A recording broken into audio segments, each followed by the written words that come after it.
Board meeting June 24th, 2019. Let's begin with the Pledge of Allegiance. Pledge allegiance to the flag of the United States of America and to the republic for which it stands, one nation, under God, indivisible, with liberty and justice for all. Roll call. Mr. Nordine here. Mr. Byer. Here. Mr. Cummings, absent. Ms. McGuire. Here. Mr. Gasky. Here. Mr. Palmer. Here. Mr. Weed. Here. Are there any agenda additions or changes? Yes, I would like to add a item number 2 under other for the request for a special meeting.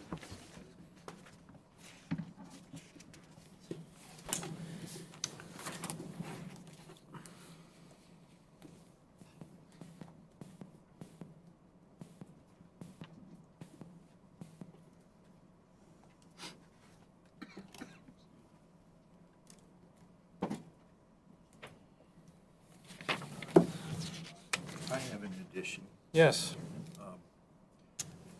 The item on Oscoda County Fair that we just kind of, I think Dave made the comment, we decided Friday we're not going to talk about this, we're not going to deal with it. I'd like to bring it back. We didn't vote on it, so it's still out there, and I'd like to talk about that a little bit. I don't care where you put it. I guess Put it under other number 3. that sounds fine to me.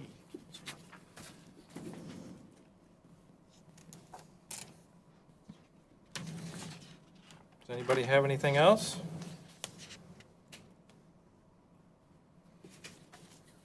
I have a change that the resolutions and ordinances that, make sure we know that that's going to be addressed under the subject for the Economic Improvement Committee.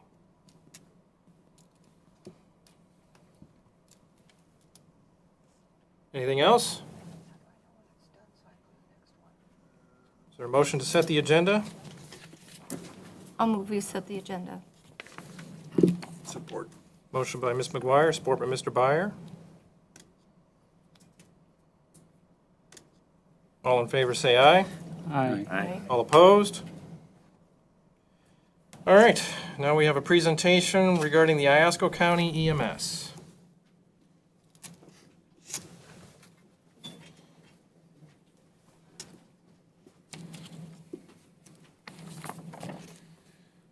Good evening. My name is Terry Dutcher. I represent District 2 to the Oscoda County Board of Commissioners. Live here in Oscoda and have had several businesses in the area. My concern is that there's a lot of questions about our times and what the county is doing about that, our response times. Our average times for January, February, and March, I believe, ran between 7 and 11 minutes. That's an average response time. Well within the guidelines and the national level. Are there outliers? Absolutely. There's going to be some that are higher, there'll be some quite low. Otherwise, we wouldn't be able to get an average of that low. And I noticed that there's a call about a 58-minute response time that Mr. Weed is very concerned about, as we all should be. But I think Mr. Kowicki here could perhaps answer that much better than I can, so I will turn that over to him at this point. So on that particular call, we did look that up. That type of call was paged out as a difficult to do call. Later on, while the ambulance was en route, they were asked to stage by PD that was on scene. And they were staged for the remainder of that time, which led to the 58-minute on scene time. So that's why it took so long. They were sitting there staged when the police advised them the scene was safe.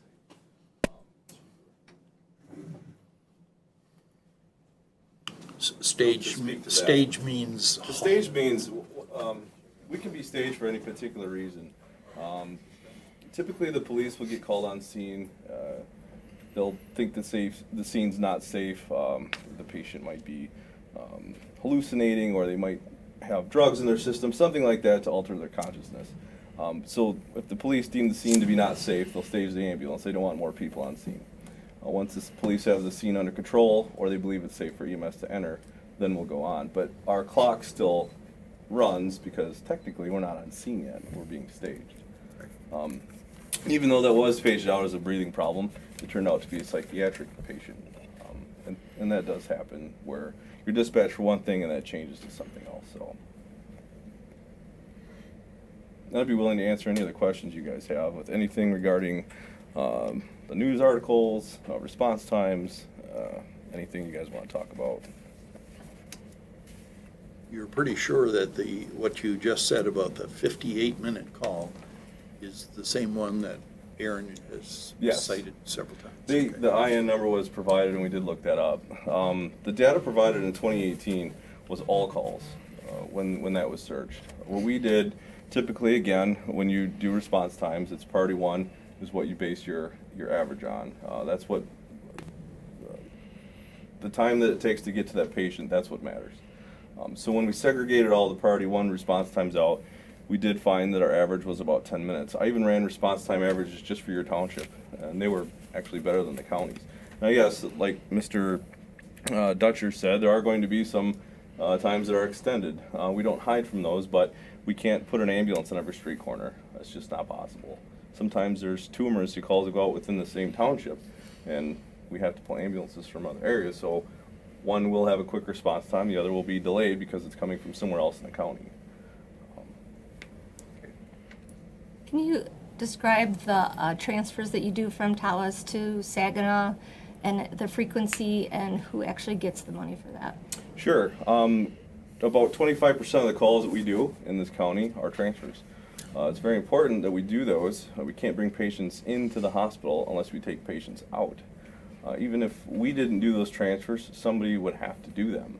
The ER, they only have so many rooms. And the money received from those transfers does stay within the county, not in the general fund, in our own EMS fund. So there is revenue generated from that. And anytime you have an EMS agency, there's 3 things that pay: insurance, transfers, and people that pay the bills themselves that don't have insurance. And there's different payer mixes with that: Medicare, Medicaid, Blue Cross. So transfers, yes, we do them. Again, they're about 25% of our call volume. Transfers are very important to the way that we operate in our county. There's been a lot of comments in the paper that pose the transfers as a negative thing. It's not negative at all. And they also blame the transfer. It's been put in a manner, mentioned in a manner that MMR is responsible for our transfers and they want us to take more transfers. All of that couldn't be further from the truth, okay? The hospital calls in the transfer. The call eventually makes it to us at dispatch at 911. And if we have an ambulance available that meets the standards, we will send it out. If we don't have enough ambulances available to where we can send that ambulance out, then we turn down the transfer. And at that point, MMR from Aranac County will take it. Tri-City Ambulance will take it. Alcona will send an ambulance down because Alcona does do transfers. They asked to do transfers. They wanted to do transfers. They've been begging to do transfers, and now they are doing transfers. They have a 3rd rig on, or a half a rig on, to do those transfers, and they keep Alcona keeps 2 rigs up there. Well, that's the exact same thing Iosco does. Iosco keeps 2 rigs on, a minimum. We're not allowed, at dispatch, we're not allowed to dispatch additional rigs out past 2 rigs, unless it's a stat transfer, which means that person is, if they don't get out now, they're highly likely to not survive very long. So we got to get them out. And the Board of Commissioners, not MMR, not anyone, the Board of Commissioners of Iosco County said it's okay to go down to 1 rig if you have a stat transfer. And to preference that, when we do that, we also backfill the county with surrounding mutual aid agreements as well. So when we do go down to that 1 rig, it's only for minimal time. I'd say Yes. less than 10 minutes, and then we have rigs come back. And we do lose a lot of revenue from transfers that we don't capture from that hospital, as Mike said. There are other agencies that will come into this county and do transfers. And back in 2017 is when Alcona was asking to come to the med control meeting so they could get on board and have their Part 1 form signed so they can do transfers out of Tawas, and it has happened. And the being down to one rig, there could be, we have 4.5 rigs, there could be, 4 rigs on local emergencies, which leaves us with 1 rig. And, or, if we had 3 rigs on transfers or on local emergencies, it would leave us with 2. If they had a local stand transfer, that would take us down to 1. But within minutes, like you said, we're not always down to 2 rigs just because there's transfers out. There's a lot of local emergencies. And by having 4.5 ambulances, we can afford to have 4.5 ambulances because we do those transfers. If we didn't do any transfers at all, we couldn't afford to have 4.5. We'd then be down to 2 or 3 ambulances here in Iosco County. So it's a benefit to the citizens. Not only is it a benefit because we have more ambulances because we do the transfers, it's also a benefit that we do the transfers because the people we're transporting are Iosco citizens. It's our families, our neighbors, our loved ones that are being transported out of this county to a higher level of care. Tawas Hospital, not only do they need room in their ER, but they don't offer cardiac care. They don't offer ortho. They don't offer vascular. They don't treat burn victims. If you need that higher level of care and you can't go in your own personal vehicle and have to be transported, our ambulance service provides that service. We're taking care of our own citizens, taking them to a higher level of care. So it's a good thing. And when we transport our own patients here within this county, we do have an MMR or Iosco County membership that patient for $39 a year that will help reduce some of the costs to that patient. So again, it's a cost saving to the patient when we can move them from the hospital downstate. And sometimes when we're downstate and we take a transfer to Saginaw, there's patients ready to come back up to the nursing homes here in Tawas, and we're able to bring them back and save them some money that way as well. But again, there's a resolution set in place for how many rigs we have to have in this county, and we do stick with that. Yeah, and that resolution again is maintained by the Board of Commissioners. Our ambulances are owned by the county. The employees are county employees, and all of the rules and regulations that they're governed under is either established by the County Board of Commissioners or the local med control. 0 of those items are maintained or controlled by MMR. MMR is a good thing for our system because Scott is an MMR employee. He helps manage it. His knowledge on what has to be done with the EMS system is something, if we had to do it on our own, we'd be paying a lot of money and having several employees. Well, he has the knowledge base because of the resources of MMR.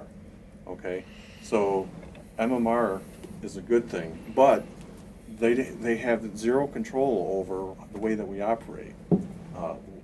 Dispatches, we dispatch them to all the calls. And we have rules. If it doesn't meet the criteria, we don't dispatch them. And our rules are all given to us by the local med control or the Board of Commissioners. I don't answer to MMR. MMR doesn't call me ever, never has, never will. They don't tell me how to operate our EMS system. And we're the ones that dispatch them. And that will never be our intentions either at MMR to do that. I was recently at the MTA conference and they had a booth, MMR had a booth there. And Iosco County was the only one that was not with MMR. And is that why? Because they don't have the control. We're not MMR. Quite frankly, it's nice to know your neighbors, but in Iosco County, we have enough going on here. We have to keep our resources here. Iosco County will never expand into other counties. We have to take care of our own, and that's what we do. But you can hear a lot of things at the MTA conferences. That's where you do a lot of networking. And that's where I would come in with the networking. I have people that I know that are there. I don't need to attend those conferences, so. Yeah. MMR is a great organization. I travel the state, going to 911 director conferences and meetings and so forth, and they always have a representative there from MMR. They're very helpful, they're very knowledgeable. So the resources that they help and provide the county with It's no different than having a CPA or an attorney. A CPA is an expert in accounting, an attorney is an expert in law, MMR is an expert in ambulance service. That's our CPA, that's our attorney for that discipline. So and we rely on them, and they provide an excellent service. It's unique. Iosco County has a very unique relationship, but it works extremely well. Mr. Dutcher, when you brought up the average times for January, February, March, was that the average of all times during those 3 months, or is that only priority one? calls? Priority ones, to my understanding. Okay. And I did bring those, I'll leave them here. So you said the transfers are important. Yes. Now, my issue has not been that transfers are being done. My issue's been is that rigs dedicated to Iosco County are being pulled from the county to do transfers. In the comparison of Alcona County, they have 2 dedicated rigs. They implemented a 3rd one that specializes in transfers. So what I was asking for from the county was to implement additional rigs specific to transfers. The population of Alcona County is how much? I think they're around 10,000 maybe. 10,000, and the population of Iosco County is how much? 23, I believe. 23, 22, 23. Yes, so we have a higher population, so they're running 2 ambulances, 1 dedicated rig, and their response times are 1 dedicated rig to transfers. Their response, plus they also have another unit that specializes in just lift assists, so that they're not pulling ambulance units for that task. But their response times are very good. What are their response But times? here, all 911 calls were under 30 minutes for the year of 2018, including priority 3s. So in here, Alcona? yes. That's not true. If you have data to tell me otherwise, please let me know. I do. So with 2 dedicated units in Alcona for a population of 10,000, you're saying 2 dedicated units for this county for a population of 23,000. Is that right? Well, I can address that. Give me a second. All right, you're right. We can go down to 2. But like I said, our ambulances, the other ambulances are still in this county on other emergencies, and will soon be at the hospital that resides in our county, and they will clear, and then they'll be available for additional calls. So yes, there's still other ambulances in our county, they're just on other calls. And they'll eventually get to the hospital, they'll be eventually clear, and they'll eventually be available for other calls. So the difference between us and Alcona has an excellent EMS system, they have excellent 911 director, they have an excellent system, and as far as I'm aware, their citizens are happy with it. The difference is that Alcona doesn't have a hospital, okay? So when they take their patients, when the ambulance picks up a patient from a residence in Alcona, they have to leave the county.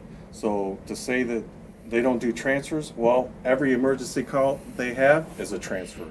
They have to leave their county and go to either Tawas Hospital or Alpena Hospital. So their ambulance is out of the county for a minimum of 1 hour every single call that they have. And in addition to that, it's been commented that, first responders are a sign of weakness. If the county would step up their work, that we wouldn't need first responders.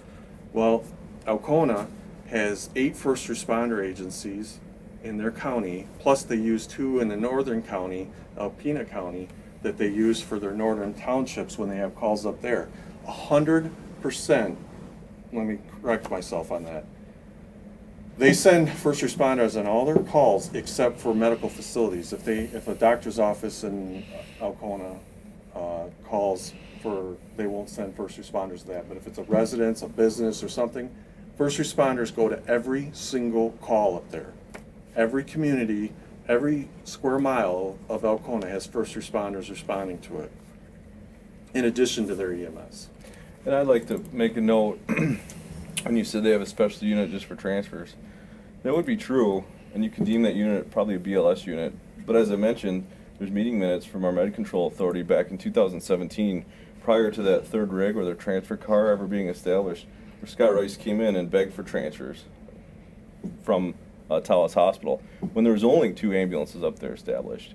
That transfer car right now, there's certain criteria that transfer car will only run on. There's no blood products. They can't be intubated. If they have 2 or more drips, something like that, and don't quote me, but there is a list of things that the patient must meet in order to be called. And that car only operates between like 8 and 5. So I think the last time that I was talking to somebody from Alcona County, that truck in the last 5 months only transported about 20 patients. So it's really not effective.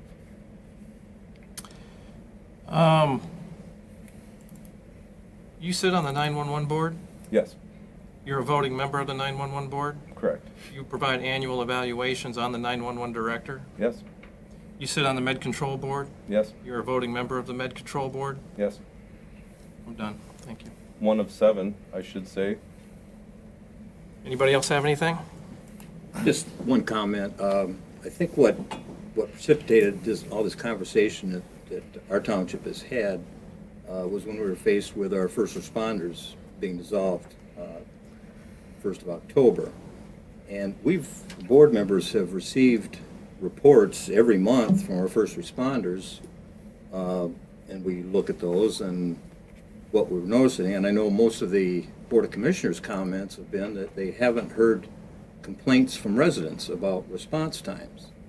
And so when we, at least in my part, when I was reviewing some of these reports, invariably, the first responders are on scene prior to the EMS, because they'll have the time when the EMS arrives and when the first responders arrive. And so it makes sense to me that you're not getting a lot of complaints because somebody's showing up at the person's door. Now, they weren't necessarily, and I didn't think to bring anything with me, but it doesn't necessarily what all the calls are and all that. But I'm just curious if MMR is putting anything in place to keep a closer track of Oscoda Township now that we won't have first responders to make up that difference in time. Because I can remember seeing on many of those reports where the first responders would be on scene in 10 to 12 minutes and the EMS would show up 25 or 30, 40 minutes. But as long as somebody's there treating the patient, that isn't a problem. When that goes away, now what are we left with? So, and I can answer that, and you did reference MMR, and that's where a lot of the confusion is coming in place. MMR doesn't put any of that into place. It's something I would watch working for the county here. So, so yes, every month we do these reports, and we'll go over those. If we see a delay or a extended response time, well, we'll look into that and dissect it and see what caused that. And these response times are from us when our wheels start turning to when we're on scene. It doesn't include, we don't start when first responders get there and then our clock starts. This is raw data from us. And we ran some numbers for this year, and it's sad. We would like to see Oscoda stay open. We had meetings at the Med Control, which I sit on and am a voting member, as it was mentioned, to try and get some assistance from the state, and all it took was a meeting. But they didn't want to meet with the state. There could have been funding there for that. We don't know. So we put the carrot out there, it wasn't eaten. I can't help that. We can't make that happen. And we wish they would stay open. They're very vital to this community. Nobody wants to see them closed. But when we ran that data, we thought the same. Well, how is this going to affect the community if the first responders shut down?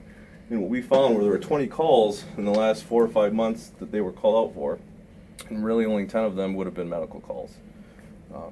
But as you know, maybe you're not aware, there was also a memo put out that they only wanted to respond to calls of A and B. Right. Well, that's not fair to the citizens either. You can't tell the citizens you're first responders if you're not going to go to what you're paged out for. And we're not saying that ever happened. We're just saying that you can't do that. Would it be fair to say that in most localities, wherever, up here, down south, that first responders arrive at the site of the 911 call first? No. No. No. Okay. And I'm going to tell you why. When we're at the station, we're full-time. You're never going to beat an ambulance that's already where your fire truck is. We do have AVL tracking data. It's high-tech. We looked up a call from over a year ago today, and it's a cookie trail, live time, tells the speed, everything, shows exactly where they're at. We're able to do that, so our data is true. What you can also assume that somebody's coming from their house to the station, and then they call en route. But their en route time to when they get on scene could be 10 minutes. That doesn't take in the time it took for everybody to drive from their house to the station. They can acknowledge the page, but they're not en route. If the EMS is out of position, and that's why the first responders are going, the first responders will likely beat them there. But in Oscoda Township, there was 883 calls last year, emergency calls, that Iosco County EMS responded to for the entire year of 2018. I don't know how many calls Oscoda first responders went to, but historically they've been anywhere from 150 to 180 calls a year. So they're only going to a fraction of them anyways, okay? Then, furthermore, some of those calls that the first responders are going to are structure fires. You know, that's not, they just arrived, that's not a medical call, okay? They're there just in case. They go to PI accidents where they're not going because the ambulance isn't available or the ambulance is out of the area, they're going because they choose to go to PI accidents. They go to all water rescues. They choose to go to all water rescues. They're not going because they're out of position. A lot of their calls, a lot of their 150 to 180 calls are going because it's an automatic dispatch and they want to go to those calls. It's not because EMS is out of position. And in most of those calls, no, they're not arriving on scene. Iosco EMS is arriving on scene first for the reason he described, because they're already in the rig. They're not going from home to get their equipment and then going back to the scene. That's what causes that. I am not, I think you understand that, I'm not talking about just Iosco County. Yes. I'm talking about statewide. Big city, little city. Yeah. And first responders are very common, especially in northern Michigan. First responders they have first responders down in Metro Detroit. First responders are an incredible tool. And first responders aren't only established to go to a call when EMS is not available or out of the area. That's an additional benefit. Some of the main reasons why first responders go to calls is because for cardiac arrest. All right, when you have a patient in cardiac arrest and you're doing CPR and managing the airways, you'll have all of our EMSs units have two individuals on it, someone driving, someone working with the patient. When you have someone in cardiac arrest, you have to do chest compressions, you have to manage airway, you have to manage drugs, you have to manage the monitor, okay? So what happens as dispatch, we always dual dispatch first responders on the cardiac arrest. And when they transport that patient, a first responder will ride in the back of the ambulance with EMS to the hospital. That way, we're not tying up two EMS units, okay? So the first responders will ride with them. I've done it before when I used to work for Oscoda EMS. And they also help out on PI accidents when someone's trapped in a vehicle. Sometimes it's hard for only two EMS personnel to pull someone out of a car. So the first responders will go there and help them out. Lift assist, when you have an obese patient that is struggling or fell, and they're 300 plus pounds, we'll page out the first responders. They'll go and help them out. There's many, many, many reasons why first responders are extremely important to communities, especially communities like ours. Kind of case in point, Wallacona has a dedicated rig for lift assist. They don't want to pull their only two ambulances to one side of the county. It's very smart for them to do that. There's only so many resources to go around, and they're 2 units for $1 million subsidy up there. I mean, it's call volume. And something that going back to the MFRs, we have one of our paramedics is in IC class right now. And we've talked with IRESA to get an MFR program up and running there so kids can become MFRs before they graduate.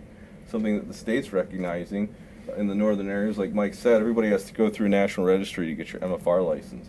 There's not a lot of people that have the time, effort, or knowledge to do that. That doesn't mean they can't do the job. So the state is going to probably do away with going through the national registry to take that test and going to some online platform that's put on by the state, not some national test. So some of that stuff's coming down the pipeline too. There's a national shortage of paramedics across the nation. Everybody's recognizing that. Additionally, I have been reaching out to Alcona Community College, since they do have a nursing program right on Oscoda campus. And I'm trying to get Iosco County, our EMS, hooked up with ACC to see if they can't find some synergy, enough synergy there to put a program together and maybe help keep our local people local. The best people you can get. If you have somebody that wants to stay in the area, they're trained for it. I think that'd be a great partnership. And something else to mention, in the state of Michigan, in order to become a paramedic, again, through the national, you have to be COAMS accredited. There were over 40 agencies that were COAMS accredited. This year, there's just about 22. They can't afford to keep their accreditation. It's very expensive. So we recognize there's a shortage, but the state of Michigan is not doing anything to help with that. My only question would be, are the transfers that you talked about, are those tracked similar to like a call with an ambulance? Yes, when we have, well, yes, they're tracked. Okay, then I'd be interested to see those, like you guys were able to provide the EMS response times. That was helpful for me to get them in an Excel file and, make what I make of them, manipulate them. If I could get those, I'd be interested in that, or if we could. That would be valuable to me if that's possible. Would you mind meet me at my office and we'll Sure. go over it? Yeah, I could certainly do that. Because the last time I was asked for information, I provided it, and I said, if you have any questions or concerns about any calls, please come see me. We'll talk about it. I invited several people to a conference room, and we'll meet. And not once has that ever happened. And there's been, a lot of stuff going on with that data I provided. So I'd rather not give it out without being able to explain it first. Sure. Yeah, I can definitely do that. I think I have your information. I can give you a call tomorrow or in the next week or so. And all of you, that's extended to all of you. You're all welcome anytime, any questions. I can tell you today, speaking about, you mentioned the commissioner mentioning that he hasn't received any complaints about EMS response times. Well, I've said all along, I've never received a complaint about EMS response times. I read one in the paper the other day, and we investigated that one. But I also received a call today from a township supervisor who was called by someone, and we investigated that complaint. I pulled up the CAD data, I listened to all the recordings on it, I spoke, went down to Scott's office, Scott and I investigated it. We pulled up the route of the ambulance. We followed the ambulance on his computer screen on every road that they took and everything, and we know exactly what happened with this call. What it comes down to is in this community, there's multiple roads that have the exact same road name and the exact same address. We just simply went to the wrong road, and that township supervisor has worked extremely hard to rename his roads, and he ran into a brick wall on that. He's not giving up, but we're thankful he's working hard on it, because that would make our jobs a lot easier, not having duplicate names, duplicate roads. So that, we've received our first complaint. We investigated it.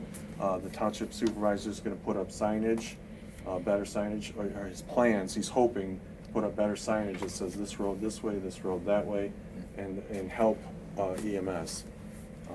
So we'll follow up with the family as well. But in a public meeting like this, it's very hard for us to give out exact data, because that would be a HIPAA violation. We can't do that. This is a public meeting.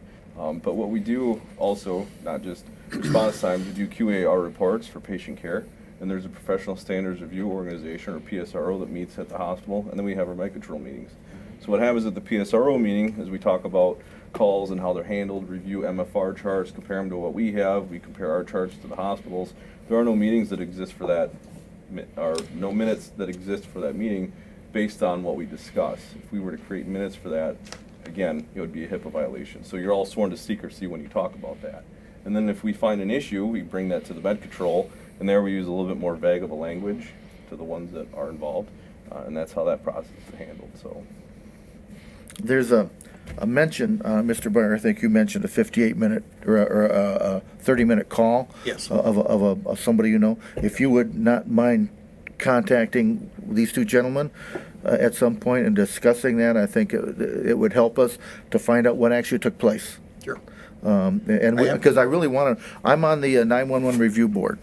And I've just been tasked with the rewriting the bylaws as well as our policies and procedures. And this is one of the things that I intend that we should look into. Do we have a problem? Is there a breakdown in our system, our process? If so, let's find it. Let's figure out what it is, and let's find a way around it. Let's get it straightened out. I live in this community too. I do not want long response times. I know that there are going to be some. There's reasons for them, but let's find out what's causing it and do what we can with the resources we have to work with to get it done, and to make this the best possible program that we can for our money. So I mean that's my dedication on it, and I'm quite certain that when I take this back to the Board of Commissioners, they're all going to be on board with it. So we definitely want to have, if there are problems, we want to know it. Mr. Weed, you mentioned that you get to receive the calls because you were at the township level.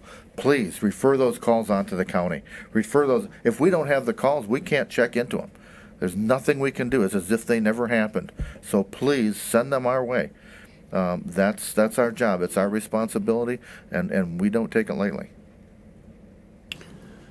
I have to be in Tawas on Wednesday in the late morning. Is that a convenient time? I'll be there all day. Where should we be? The public safety building. Okay. That's where we're both at. You're both. Yeah. You're both there. We're both there at the public safety building in Tawas. Okay. I see you left a card. Yes.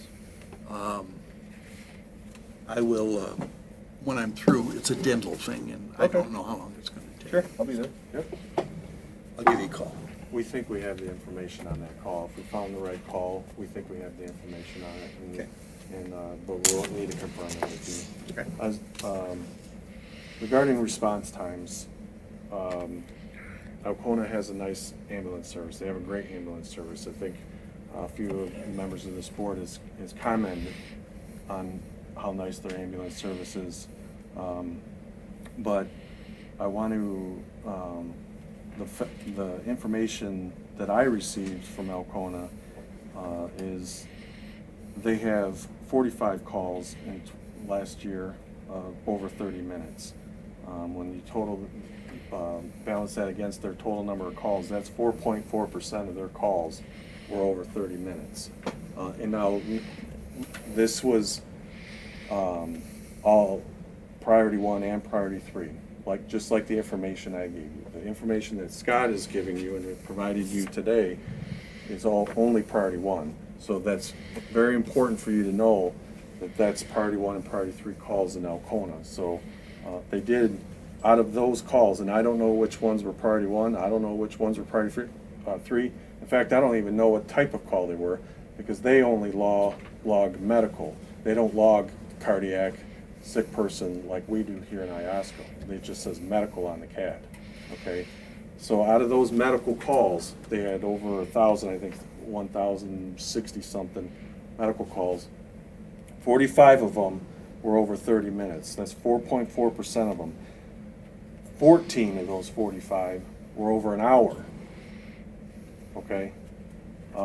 In Iosco, it was mentioned that last year we had over 200 calls over 30 minutes. I don't know where that information came from, but I only show that we had 45. Now I don't want to say only, that's a lot, but that's 1.6%, okay?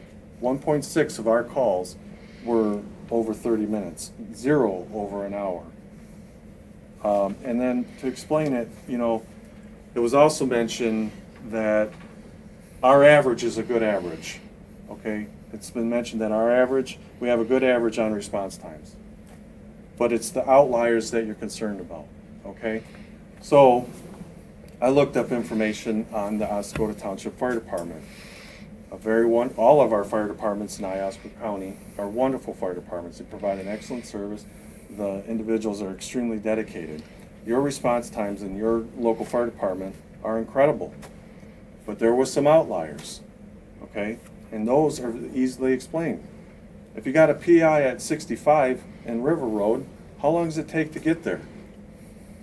That's what's happening with the outliers of the EMS, okay? Now, if you want to eliminate the outliers in your township, not only are you going to have to build a station out there and put equipment out there, but you're going to have to man it too, because all the people that are manning it are coming from downtown.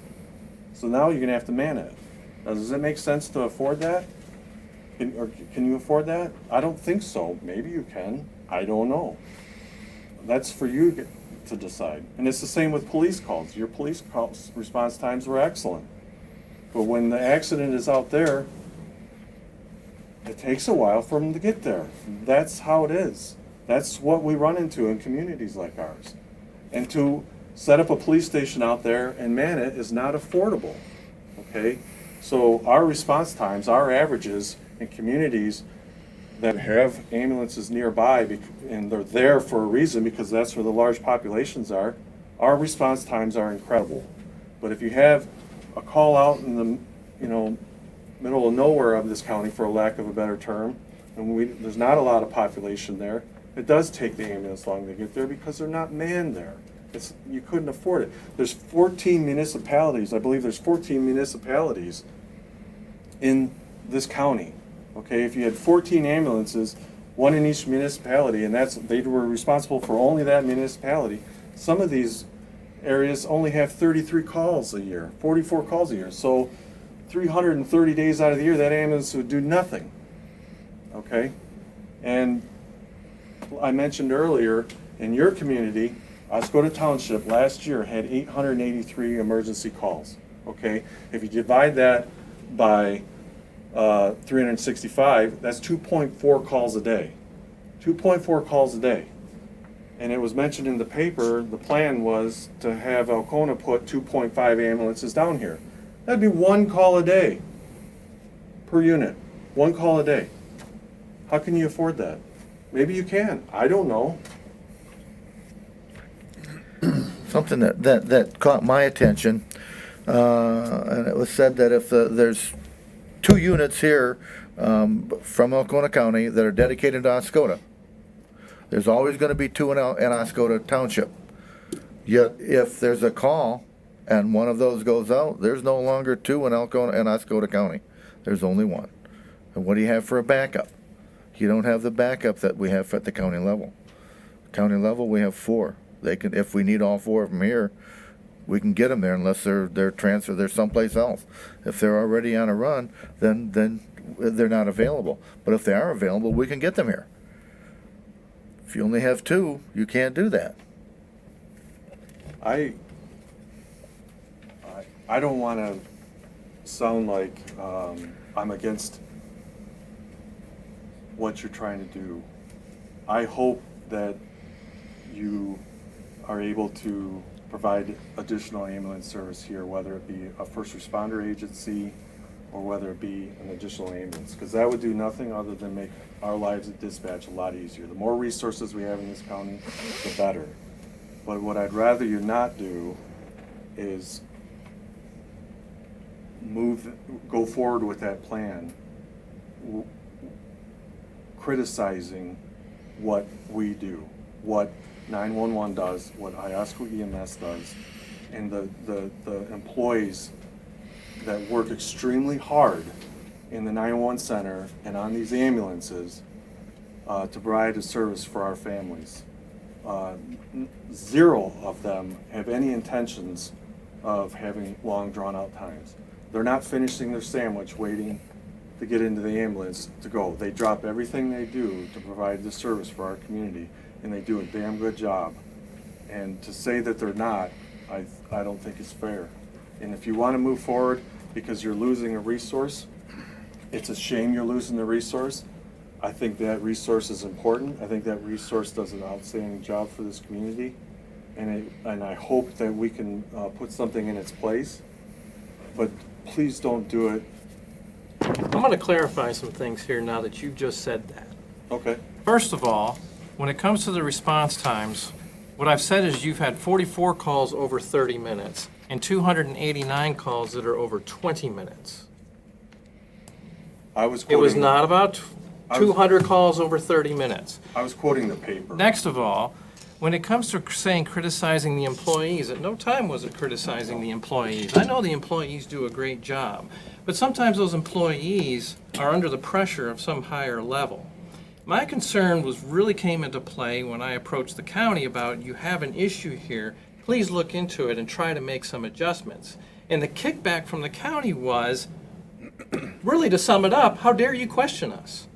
There are no problems. There is no money to fix this. This is just how it is. Quote, be grateful for what you're getting, what you're paying for. That's just not appropriate. My recommendation to the county has been, maintain the 4 ambulances that you currently have. Add 2 more units to specialize in transport so that you can maintain 4 units in a county of nearly 25,000 people. That will provide adequate response for them. But it requires more resources, like you've said. But it's not that you guys are strapped for resources. It's that the county, the people that I've talked to so far at the county, other than Mr. Dutcher here, has been, no, there are no more resources. Bring it up to the people. Put it on a ballot and say, we increase the millage, you're going to get a lot better ambulance service. But when I get directly told by county officials, no, we're not going to do that, that's a problem. Because the people want better. The people don't want 40-minute response times, not even on a priority 3 call. On a bad winter day, icy roads, I can drive from one corner of the county to the other in 50 minutes. I've had to do it. I hear the complaints about the geography. There is no geography problem here. That's not true. Is the EMS service, 911, providing training for the people to ensure they're clear on these roads? Because double-named roads, triple, quadruple-named roads, how many Pine Streets are there? That's common in all communities. Yes. But yet when I talk to EMS services in other counties, they're not having in much of that problem. Their response times, they're maintaining under 20 minutes. That's not true, Aaron. Very few calls go over 30 minutes. I've talked to these people. I've called around the country. So I want to make that clear here. I'm not criticizing the employees. Okay. I know the employees are great. They're doing what they can do.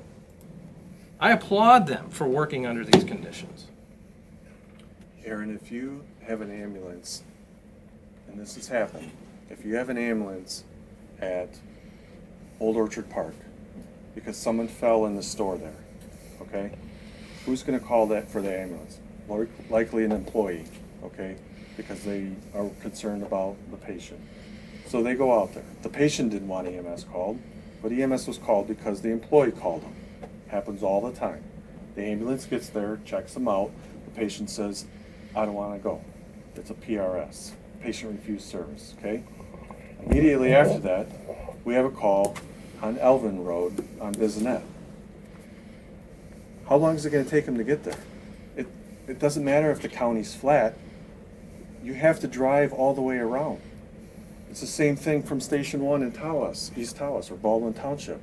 If we have a call on Wilbur Road, we have to drive all the way down to 55, go all the way across to Wilbur, go all the way back up. Our community is trapped in several locations. South Branch area. I know Okay. I know the road layouts in this county. I've driven most roads in this county. I'm telling you what I've experienced sitting in the chair at a 911 dispatch center, okay? I don't know what all of your prior careers were, but I don't know, have any of you sat in a police car for over a year? A 911 dispatch chair for over a year? Ran a rig for over a year? Any of you? I'm guessing no. Until you have, you don't understand how it works. You can't. I can't understand. Just because I did TurboTax when I was 18 doesn't mean I can be a treasurer. I don't understand what it's like to do your jobs here. Frankly, you don't understand what it's like to do our job, okay? And I'm inviting you, all of you, to come and learn our job. I can explain every one of these. You talk about 58-minute calls and 44-minute calls like they happen all the time, and I just told you it's 1.6% of the calls, of all our calls. very rare. All I wanted was for the county to look into making improvements. Can I ask I'm you- all not I'm here. I want to ask you a question. My perspective, from what's been said, is you want to add an additional rig in Oscoda. Is that right or wrong? No. Okay. Okay, from my perspective, sitting on a 911 advisory board along with Mr. Schaefer, these two gentlemen are there as well. Our sheriff is there. Our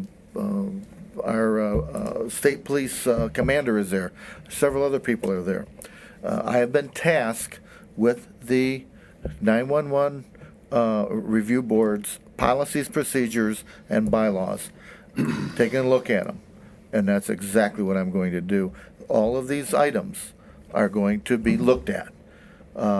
If there's a place for improvement, we're going to look for it. We're going to find it. We're going to put in place. If we have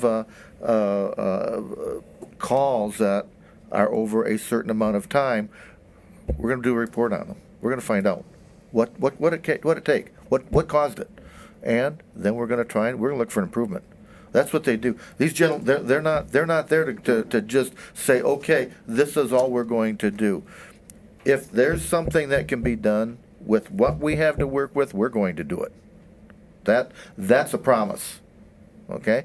And I am quite certain that I have the full pledge of the board to do that.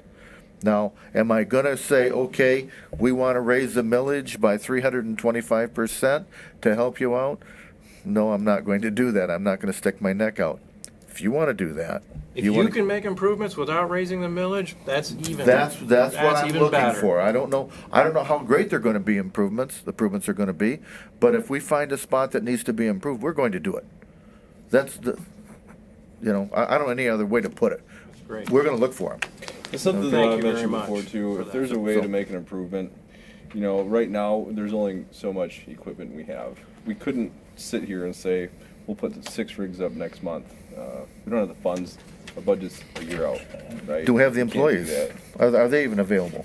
But- All right. Does anybody have anything else? I got one more thing. On the, we constantly are reviewing things and trying to make improvements, but some of the reasons, additional reasons why there's long ambulance response times is some of the citizens that come to our community or visitors to our community don't always know where they are. For instance, every time someone comes up M65, they think they're on North M65 the whole way to Kings Corner Road. Well, once you go around 5 Mile curve over by the Bear store, it turns into West M65. So they'll give us an address on West M65 and tell the 911 dispatcher they're on North M65. Well, that address range also applies to North M65. We'll send the ambulance to the wrong area because that's what they told us. This happens a lot in the summer, and that's not anything that we can improve on or anything they can improve on. We try, we ask a bunch of questions. We ask for cross streets. We ask for license plates of neighbors sometimes to if they don't know where they're at. Is there a car around? Is there a mailbox? We try, but if we can't figure something out, sometimes that's why you have extended calls, because the caller gave us the wrong location. When you're talking 1.6% of our calls that are extended over 30 minutes, that's a lot of the reasons why. It's because we're given the wrong locations too. At the Township Association meeting, we were having problems with the Bay Park. He mentioned issues that finding people. Bay Park Towers, north and south. People calling in, not knowing if they were in the north or south tower. So we put things in place for that. Scott personally went to a condominium community and asked them to rearrange their signs and all their addressing in the condominium community. They did it. He confirmed it. And there hasn't had zero issues since then. There's many things that cause these, and we do work hard. We will go dig through every ounce of information we have to find the root cause of what caused these issues. Because we don't get any complaints on the response time, so we do get complaints about other things or concerns about other things, and we dive in 1 or 2 calls a day. We're diving into something.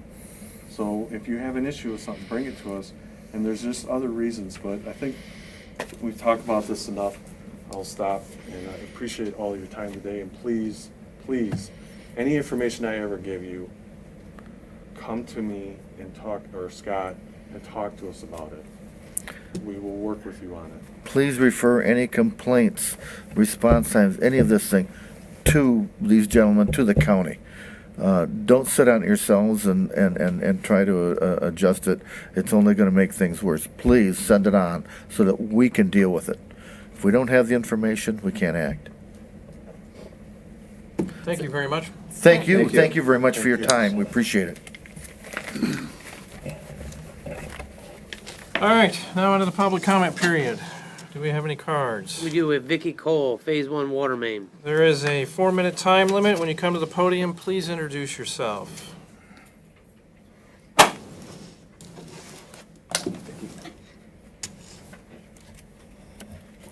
Hi, I'm Vicky Cole, Bennett Dam Road resident and business owner.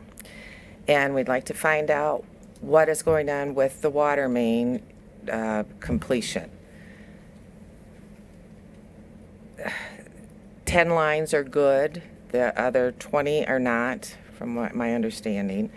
To get it started, can't they start at least putting the lines from the curb stop to the homes and get it started so something's done? I know, Aaron, you had said the money runs out if it's not completed by the end of the year, December 31st, that grant money's gone. They're not going to be digging in November and December, so it's going to have to be done by October, and they still haven't started any more fixes that they're supposed to fix.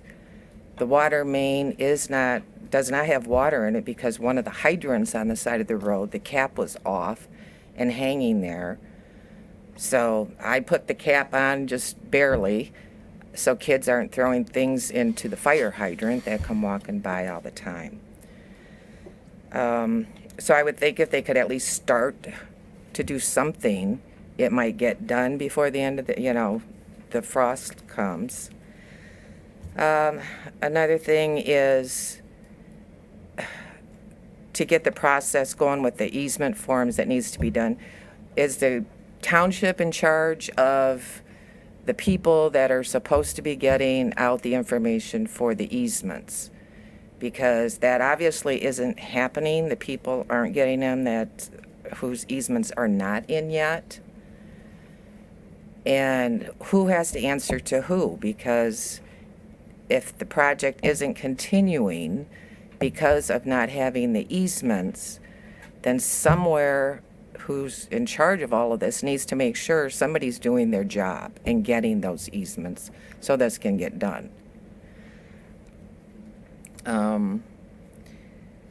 And really, that's about all I have to say. I just think that it needs to get started, and somebody's got to start making some movement and seeing that somebody's doing their job. Like the easement forms, I know Greg was going to talk about that, but as far as addresses, our one neighbor, he went down, I guess, to either made a call or went to see John just the other day to get his easement form because it's never been mailed to him. We've been told there's been 3 different supposedly contacts to the residents, and there hasn't been. The initial thing was that people could come down and fill out forms at the office. How are they going to know that? They don't live up there. They don't see the meetings. They don't read the newspaper. We were told, well, it's at the meetings or in the newspaper. They're living downstate. They don't get that. So how are they supposed to know they're supposed to come up and sign an easement form if they're not sent a letter? Or sent the easement form to be sent back. So somebody somewhere, you keep dropping the ball and it's just continuing on. And it's not going to get done by October before the freeze sets in. Unless somebody starts doing something and getting on it now. So please do. We want water. That's all I've got. Thank you. Thank you. Any other cards? Greg Cole, Phase 1 water main. You will. Yeah, we'll address it.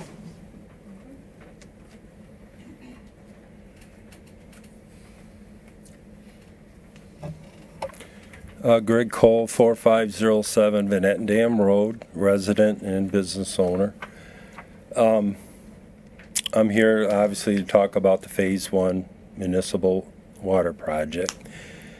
In October at a meeting here, Raw Engineering, Mr. Freeman mentioned a packet or a file that would be down at the township, and that they were, I assume it was Raw, was going to send out letters in February to the residents to let us know or update or some information about the easements. Well, we never got any letter in the mail from nobody. Then later on, as months were going by, there was a comment made to me that, boy, I thought that you and your neighbor Tim would be the first ones down to the Township Hall to sign the packet for the easements.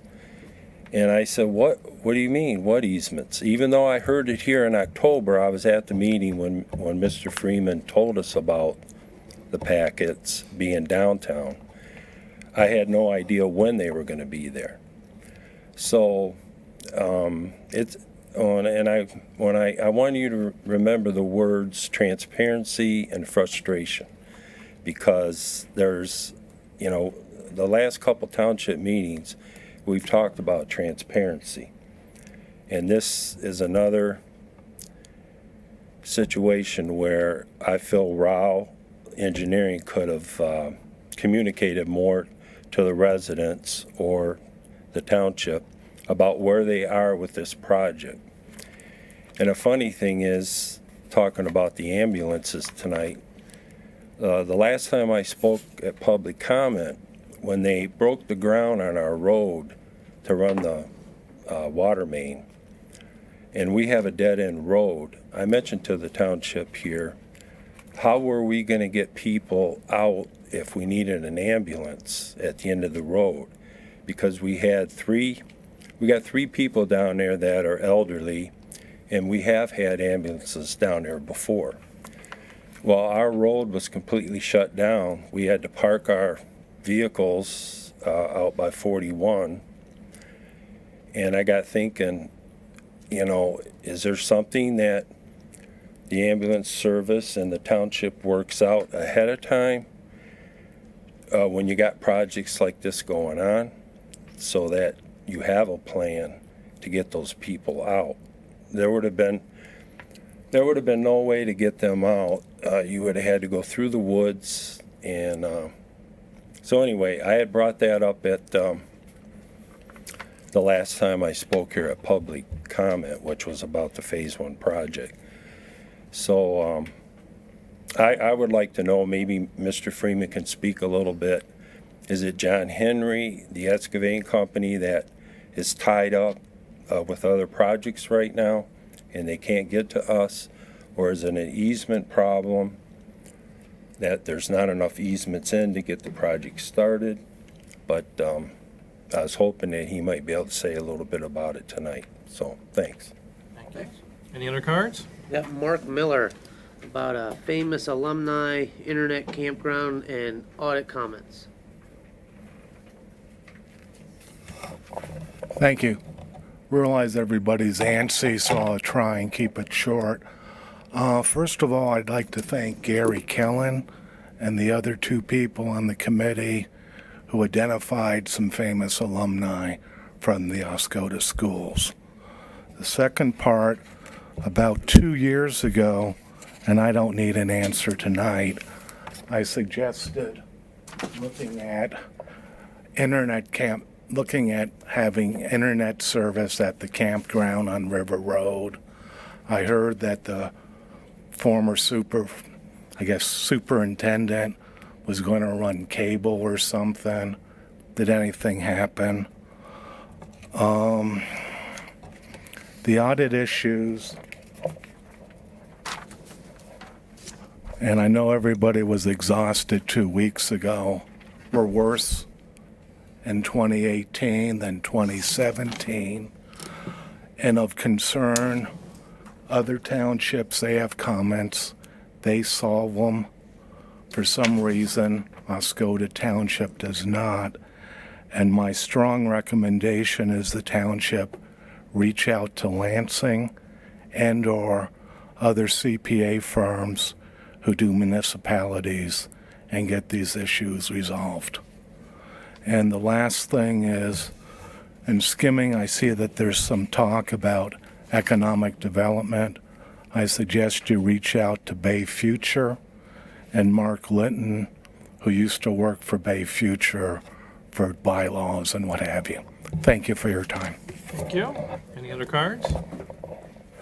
I have Art Cruz, special assessment process, procedures related to grants. I actually got Funding and on there comment that on- I wanted to thank the EMS gentleman down here for bringing up their response time. Over here at CruiseCom, we average at least minimum once a month an ambulance coming to our facility, sometimes 2 or 3 times a week. And we kind of measure the response time so we know what to do internally as far as having someone on staff that can provide medical assistance and stuff like that. And from my response time with my team and talking to them, I'm seeing 5 to 12 minutes for non-invasive emergency, blackouts, low blood sugar. But when we have someone with heart problem and we're thinking they're having a heart attack, they're here within 3 to 5 minutes, 6 minutes at the most. So I wanted to put some input into that to let you know that from a business perspective, that these gentlemen are doing an excellent job. And thank you very much. Did you want to talk about the special assessment now? Or do you want to wait till the second? The special assessment one is a real easy one. I just got a quick question. If we do a special assessment for our water mains on Oak Street, when the funding comes in for it, will the residents of that community be provided back the funding that we put into it to support putting it in immediately? And I tried to do some research on the village, township, and try to get some information on it. I went out to the township website, several township websites to understand the process. The Oak Street residents want water. We're willing to put a special assessment in to help pay for it to get it moving. But part of that is there is wording that says that grants and funding can be provided back to the residents once it comes in and is available. And we're just asking, is that a true statement? Is that part of the process? Do you have any other subjects? Nope, that's it. And Do by you have the any way, other I cards? did ask that question Okay, 2 so we'll weeks ago address- in email. We'll address some of these comments here in the meeting. All right, so public comments are done. The floor is now closed to public comments. On to the consent agenda. Is there any questions concerning minutes for 5 meetings over June? Yes. Yeah, sure. I had a couple, I already spoke with Mr. Nordine before the meeting. I can just run through them real quick. On page 9 of the packet, for the meeting of June 10th, there was a motion made regarding Errol Street, and it states that the motion was carried when in fact it was denied. That was the first one. The second one is on page 11 of the packet, also for June 10th. The work session with the department heads, it doesn't have the month in there, Wednesday the 10th and Thursday the 11th. Probably need to state what month that's going to happen in. And then the third one was for the work session of June 14th. At the very beginning, it says the meeting was called to order at the Robert Parks Library, and in fact, that meeting was at the Alcona County Building in Harrisville.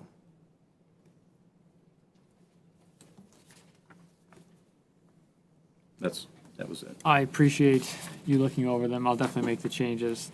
Definitely something we want changed, and Mr. Byer had shared some with me as well that I'll plan to make. So thank you.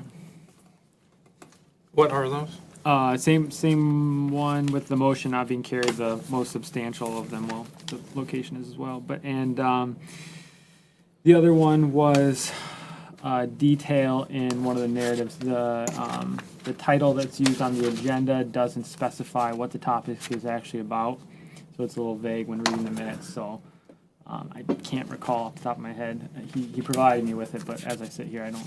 It was something about Rotary Club and Lions Club Yes. had a request, and motion carried, all yeas, but I asked simply what was the request about the topic, because it doesn't say, so.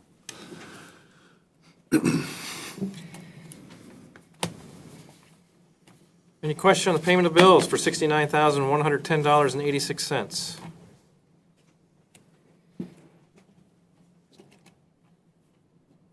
Is there a motion for the consent agenda? I'll make a motion, we approve the consent agenda With the corrections? with corrections. Support. Motion by Ms. McGuire, support by Mr. Gieske. Roll call? Ms. McGuire, Yes. Mr. Byer, Yes. Mr. Cummings, absent. Sorry, my apologies. Mr. Palmer, Yes. Mr. Nordine, yes. Mr. Gasky, Yes. Mr. Weed. Yes, motion's passed. All right, subcommittee reports, project updates. Our first one is an update from Row Engineering.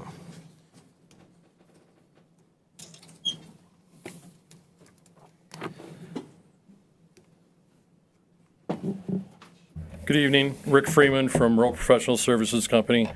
Following up, I believe on the last township board meeting, as far as the revised schedule for the township needs assessment with the municipal buildings and such.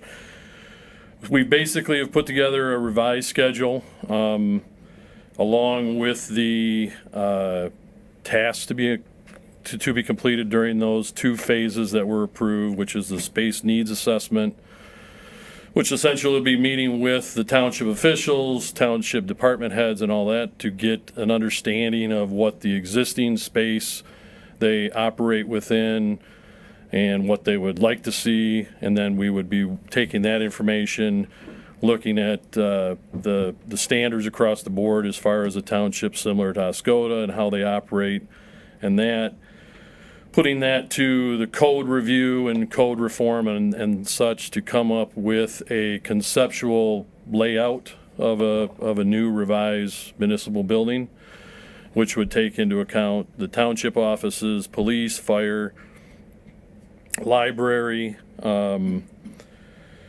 community center, and senior center. Also with the police and fire, possibly looking at some training facility on site, and looking at Furtaw Field as far as the location and how the space needs assessment works with a conceptual layout.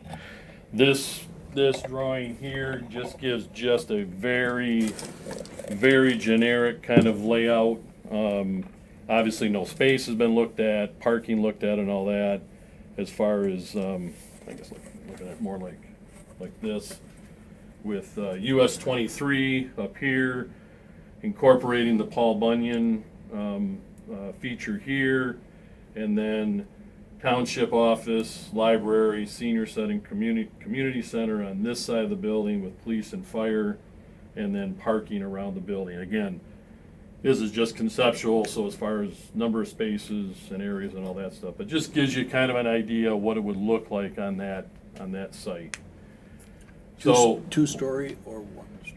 Right now, thinking with all of that, this side, the township, the library and senior and community center would probably be 2-story.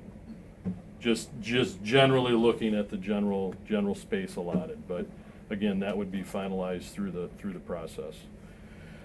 Schedule-wise, to facilitate, looking at trying to facilitate the township's budget process, would be that we would be, with the architect, be on site the week of July 8th to meet with staff and the township officials to start getting a comprehension of what the needs assessment would be, space needs assessment would be.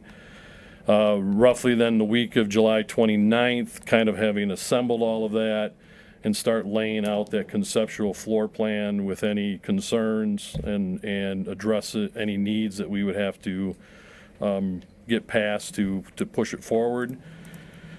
Week of August 26th, we would basically have that layout established with some conceptual cost estimates and such. Make any additional revisions that might be brought up at that time, with wrapping up the conceptual process so that you would have a floor plan, elevations, 3D rendering, and budget numbers to go forward with whatever plan you incorporated around the week of September 23rd.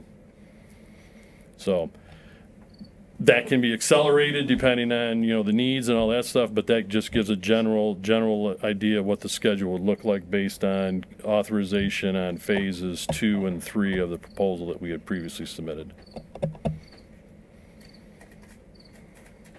Questions, concerns?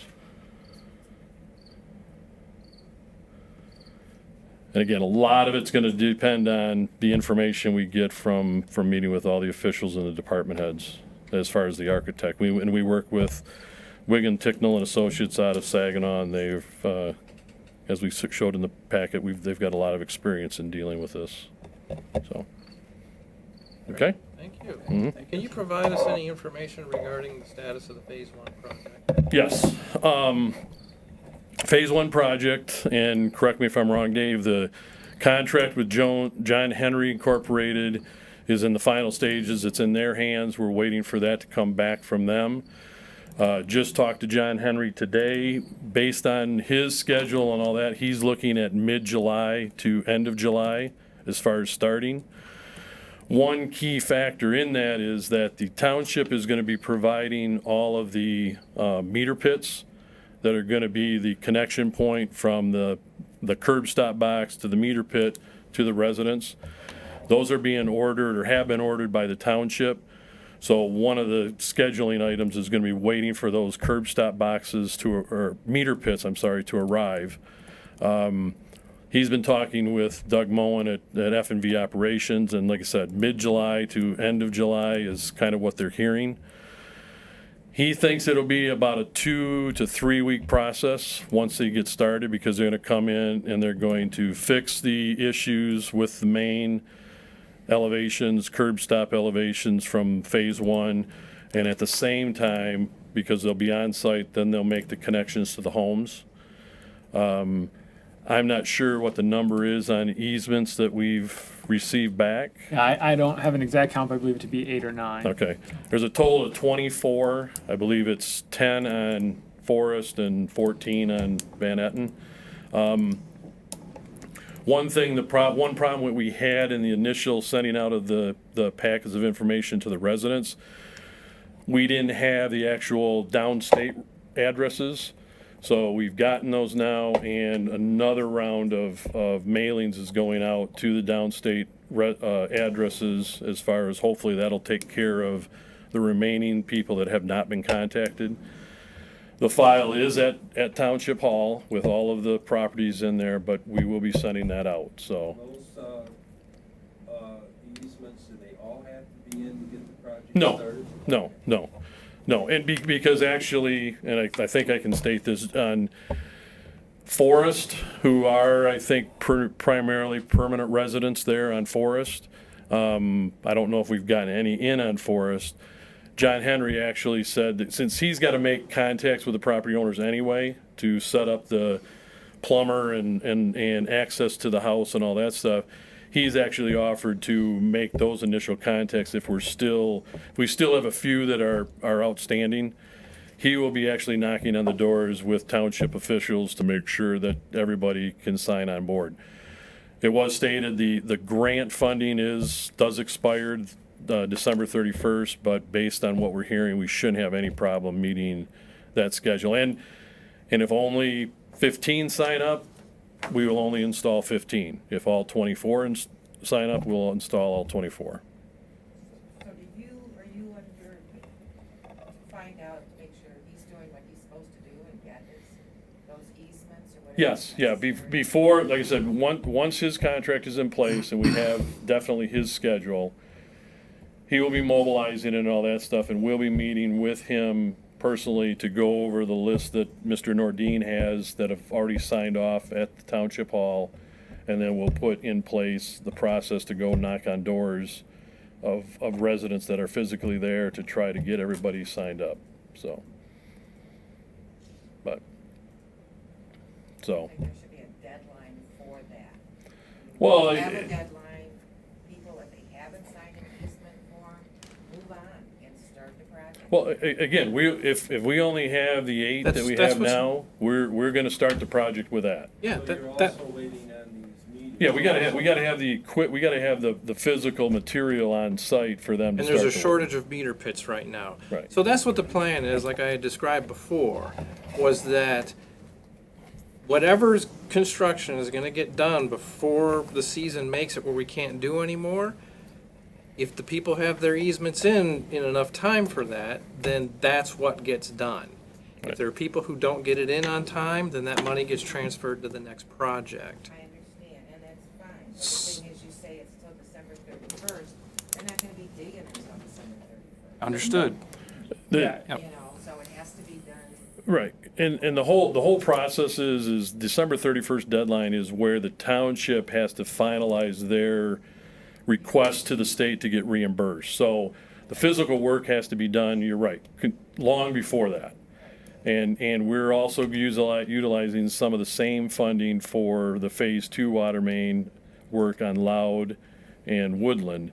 And those services are also in that same schedule as far as getting done before the season closes in on us. So if you oversee the other company that's gonna have, make their schedule and get their contract done, then who sees that he's doing that and that it is getting done? That's my one thing. That's us. Because when we've right, but we've gone in to see John about the easements, and well, so-and-so's supposed to do, or he was gonna send them out. Well, then Greg called and said, are they sent out? Well, no, so-and-so's gonna send them out. So it's like a big circle on who's doing it. Greg gave John the addresses of the people downstate who had moved. And you may not have had their addresses. Greg had gotten them from our neighbors. And they still don't have their easement. They have never received any letter. Okay, yeah, there's a distinction there. So to my knowledge, they won't receive the easement, they'll receive a letter. Yeah. So They have the- received Right. nothing. Okay, then Right. that negates what I'm explaining, but there is a distinction there. And from my perspective, so the way this all went, and Mr. or Mrs. Cole referenced it at the podium, that, it was mentioned at meetings, it was mentioned, covered by the newspaper. We've had 3 mailing attempts, the site visits will be incorporated. There's been contact with individual residents quite a bit, and my office being the catch-all, this was set up to, on the mailings, the contact will go out, and that they come into my office, since we're a notary, to try and streamline the process. So that's how I've become involved. I've had a lot of conversations with both of you, with many of the residents. We have 8 or 9 easements. We still have the contractor going out there.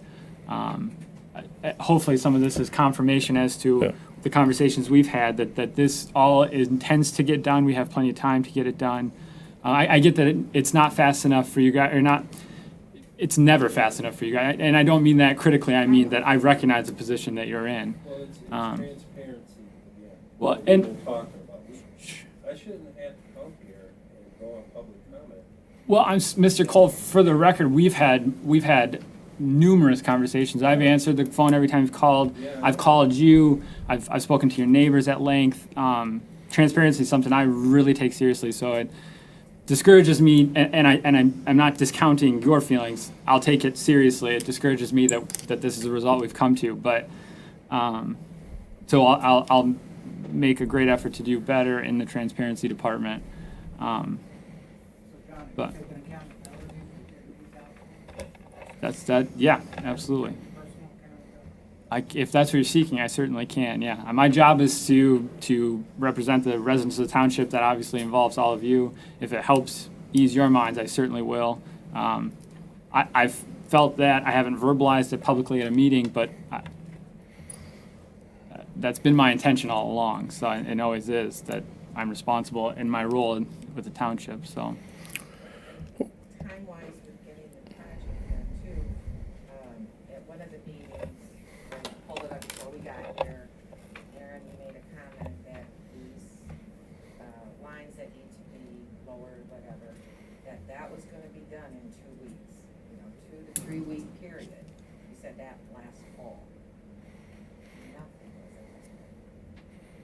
but we got it on the meeting where you said that, you know, the ones that needed to be lowered, that would be completed in 2 to 3 weeks.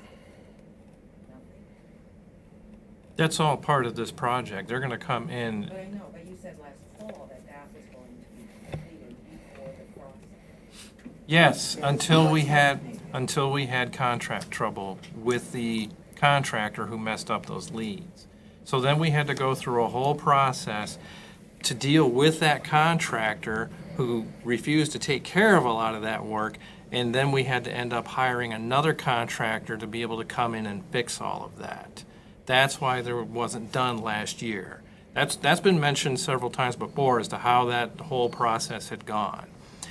And so, and I've said before that the lowering of these leads and whoever has their easements in time, that will get done this year. We tie up this contract like he just mentioned. We still have construction season left. It may be, but we still have time left. Rick, do you have a timeline for the phase 2? You said mid-July. Phase 2 is going out for USDA review the end of this week. As far as the preliminary review, that's the agency that controls the funding. With that review coming back, we're working with the West Branch office of USDA to get the other legal documents in place, with the anticipation we will have that project out for advertising in the month of July, with the contractors starting up in hopefully as soon as August. Township is already also ordering all the material for that project, and then the contractor will be, it'll be a busy fall out on Loud and Woodland to get it in before the weather sets in, but. Is there a public project plan with milestones and deliverables? I'm sorry, what? Is there a public project plan that we can review showing deliverables and milestones being met? There's a schedule within the USDA contract that, again, once they review the plans and then they set the schedule as far as advertising and bidding, that will be provided back to the township. So I'm assuming that that would be made available. So. And for what it's worth, if you requested of me, my inclination is to give it to you. I know, Mr. Cruz, you and I have related recently over FOIA requests. Again, I take transparency very seriously, so whatever I can provide any of you to ease your concerns, to help you stay engaged in the process, I personally am all for, so. One of the other questions that I think Mr. Cole brought, excuse me, was as far as public safety access during construction. That is one thing that we incorporate, excuse me, in our plan to make sure that that is accessible at all times. Was it in the other estimating for the spicers? Mm-hmm. Someone would have been needing an ambulance or no way. Because it was, water main was right down the middle of the road. There's no way. Mm-hmm. Yep. We've made changes Hopefully since then. Yeah. New engineer, different contractor. And I appreciate it. Maybe it's not, I just went to service lines. How much was estimated for the project there and now, which is now Phase 1, you're handling the service lines, and then phase 2, are you also, is there an estimate for phase 2 for service lines? And the reason I'm asking is, my property is not in any of the phases. I had a new listing, water main there, but no money has been allocated yet for those service line reimbursements. I'm just curious as to what amount is being estimated for service. when we put together the initial estimates together for the township, we were estimating between $5,500 and $6,000 per service line. The bids came in at $4,000 service line from John Henry. So we're still for the process of estimating for grant funding and all of that, we're still looking at the $5,500 to $6,000 range, just to take into consideration and be conservative with the numbers. Again, John Henry was very very economical in his bid. But that's a typical cost, and it's an average because you don't know what you're going to encounter once you go inside the foundation or the existing structure. Just for clarification, phase 2 grant funding also includes reimbursing or paying for service line for the private sector component. So from the curb stop to the house connecting. Right, the township has secured MEDC funding to help with that. Now, whether we'll be able to, within that grant funding, cover all of them on phase 2, I don't know yet. Right. So. Thank you very much. Really appreciate it. All right, so regarding the water lines, I have requested $8 million from the state to provide us to finish up all water line projects. That also includes reimbursement for the people who paid in advance. The previous monies that we've received, I have asked if any of that can be used for for reimbursement of previous installations, and the answer I received was no. But the question's still being asked on a continuous basis. When it was first brought up about reimbursement of lines, when people asked about this a few years ago, and they said, if we go ahead and hook up, can we get a reimbursement? It was conveyed to them, we'll ask for the money, but that doesn't mean we're necessarily going to get it. It's risky. That's just how this works. A lot of times when you need money, you got to get it in advance. It's hard to get it in reimbursement, sadly. However, today I did talk to Sue Aller. Again, I asked her that question, and she said all the budget negotiations are going on right now, and we will have more information about what's available to us, hopefully by end of next month. All right, next, the Oscoda Township Downtown Summit. All right, it's going to be held Tuesday, July 9th from 4 to 6 p.m. at the Warrior Pavilion. And again, we will have updates from Beckett and Rader, as well as Place and Main advisors on what's going on with the downtown. We've reached out to business owners in the downtown. We want to hear from residents. We want to hear from the seasonal residents. And that's why we're scheduling that the Tuesday after the 4th of July to be able to try to engage both the seasonal residents as well as the full-time residents.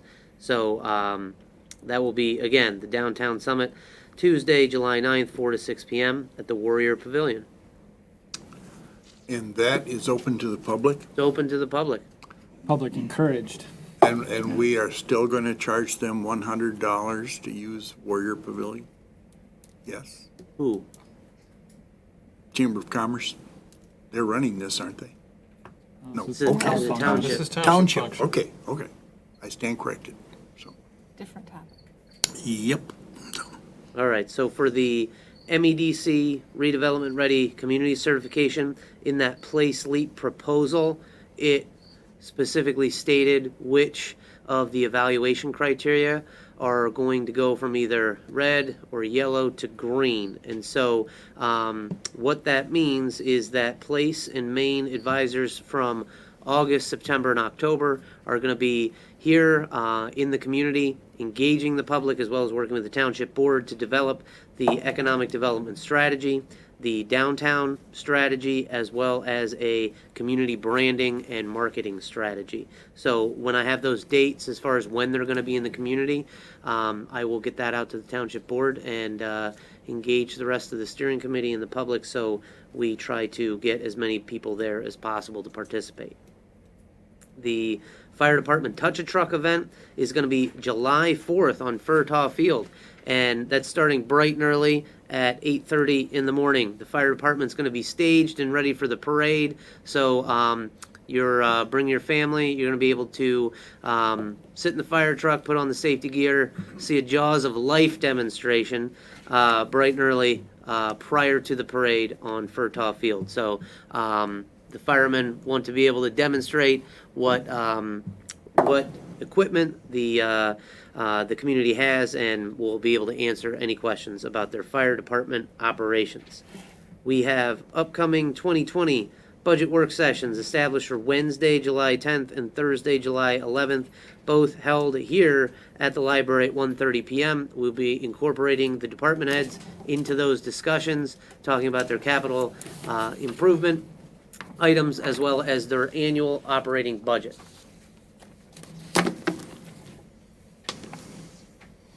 All right, bike path update for Mr. Palmer.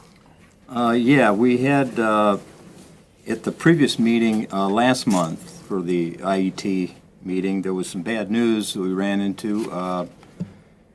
Oscoda Township was having a problem with 4 residents getting an easement for a DTE gas line that needed to be rerouted around 2 bridge locations on that bike path through Oscoda Township, which is Phase 1. I'm happy to report that our last meeting last Thursday, they were still at a bypass with the residents, but they had come to an agreement with Bruce Boland of the Oscoda Road Commission that said he would allow DTE to reroute those gas lines under the road so that no easements are required, and they had actually held off on the opening the bids for that contract, but with that rerouting and eliminating those easements, they're not able to proceed, because our problem was without Phase 1, Phase 3 and 5 and 7 are pretty much useless. So it was a trying time there, but they resolved that through a lot of hard work with Kelly Graham, who's the township clerk in Osabo and is also on the Bike Path Committee, and the rest of the board, and working with, like I say, Bruce Boland from the Road Commission, and they managed to get NDTE to get that resolved. The other issue we had for Phase 3, which is the next section from the high school out to Old Orchard Park, there was a serious concern with where that path went through Foot Village there, in front of Desi's and behind the dam store.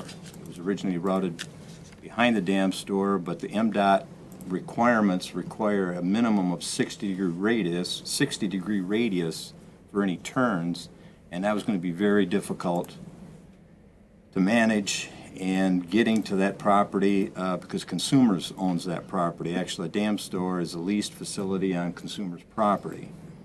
A group of us met out there about a month now. Myself, Mr. Weed, Mr. Schaefer, Bruce Boland was there. Two members of the MDOT were there.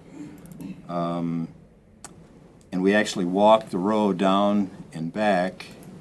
And when MDOT was looking at it, and it was very helpful to have 2 members of MDOT there who could actually see what the physical problems were, rather than just trying to relate that on paper and emails. And so what we came up with was an alternate path. And one of the things about bike paths is MDOT doesn't like to have a lot of crossings. So they like to get it on one side of the road and keep it there. Well, what we're going to have to do is just before it gets to Desi's, there's a little subdivision, a gravel road. We will cross the path across River Road, go down that gravel road through this little community and come back out and then cross back over at just west of Rhea Road. And the only agreement that will have to be made there is that the Road Commission will maintain that road to a standard so it can be kept a mutual use. And mutual, by mutual, I mean a road and a bike path will be in that road. It's a very short distance, but it alleviates that problem. I think Rick has probably talked to Greg Schultz, the engineer there, and I think they've done the surveys, and I think that is the solution to that problem that we're facing. Emily Meyerson from MCOG was helping us with the grant funding last year, and she said that's going to be a real problem with the granting agency for that area behind the dam store. So I think that's been resolved, so hopefully Phase 1 and Phase 3 will be moving along. So. Thank you. Mm-hmm. All right, under the supervisor report, yeah, go ahead. I'm sorry. Mr. Miller had spoken about the Old Orchard Park internet.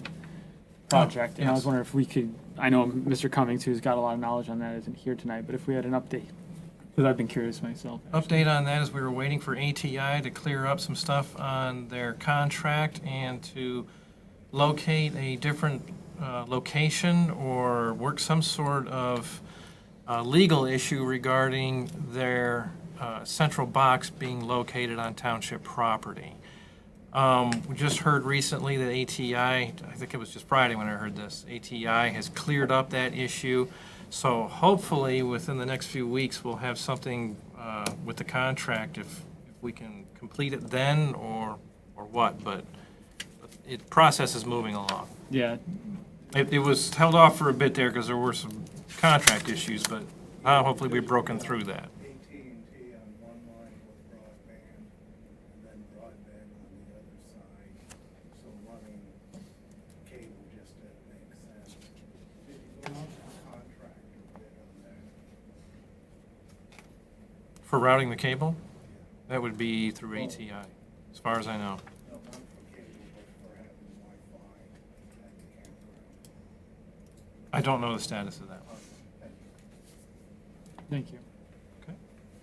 All right, informational items. We have the status of the Oscoda Downtown Development Authority and the EMS service update. Those are online in the board packet. For action items, the Economic Improvement Committee.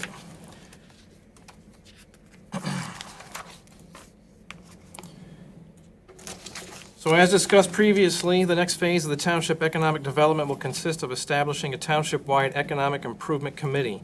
Members of the previous DDA board have said they wish to continue their service through the new Economic Improvement Committee.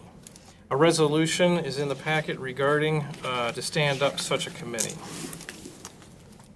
Computer going here.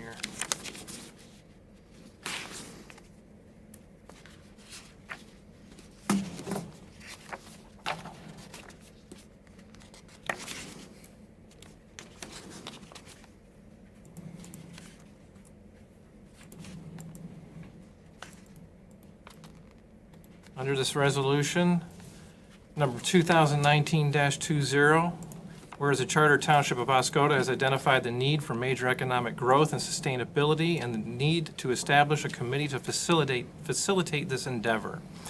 Whereas this committee shall serve under the Charter Township Oscoda Board of Trustees and work alongside the Oscoda Township Planning Commission and state and national economic improvement agencies to ensure coordinated efforts and plans.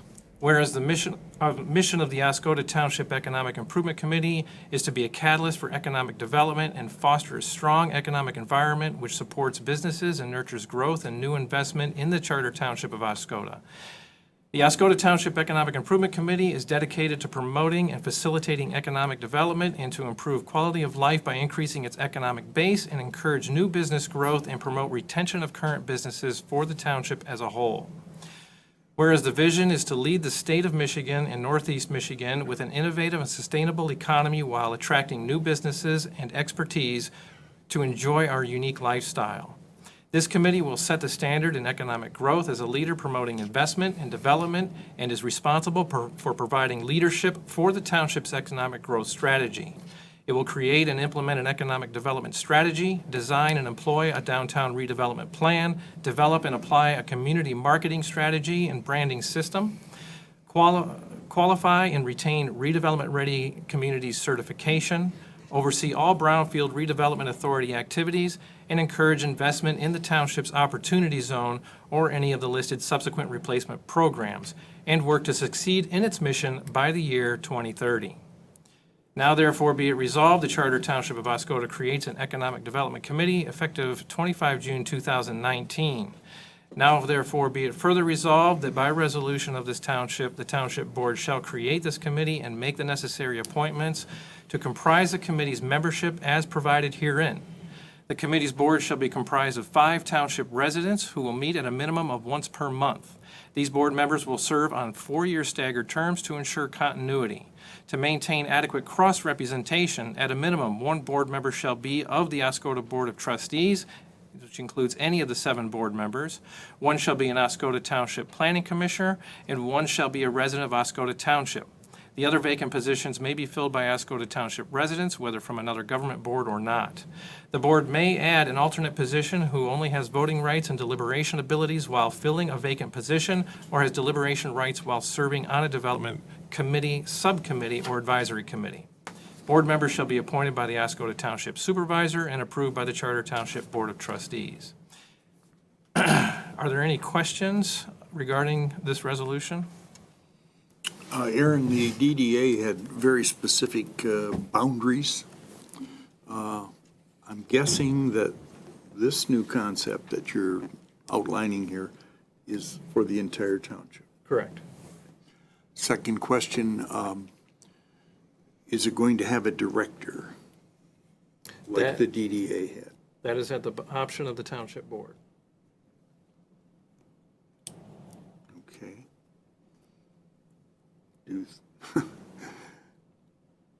Do you think it's going to happen or not? It's just a... I think it would be good for them to have Yeah. one. So. And that person would obviously be paid, would not be a member of the 5 members? Correct. Okay. And I guess the stipend for that job would be set by the directors when they meet. It would be set by this board. This board, okay, all right. Okay, thank you.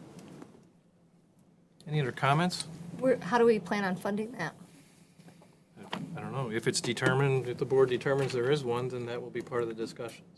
How will they fund any of the projects or their interest in the development, that type of thing, now that we don't have it to capture? Just like any of the departments, when they do a budget request, they will outline their budget needs, and the board will review it and determine if there's any changes that need to be made. So they will have a budget. They will determine if they need, for instance, they say, we need match money for a grant, that will come before the board as part of the budgeting for those programs that they do. Will they have their own budget line item with a budget established on a yearly basis? That hasn't been determined.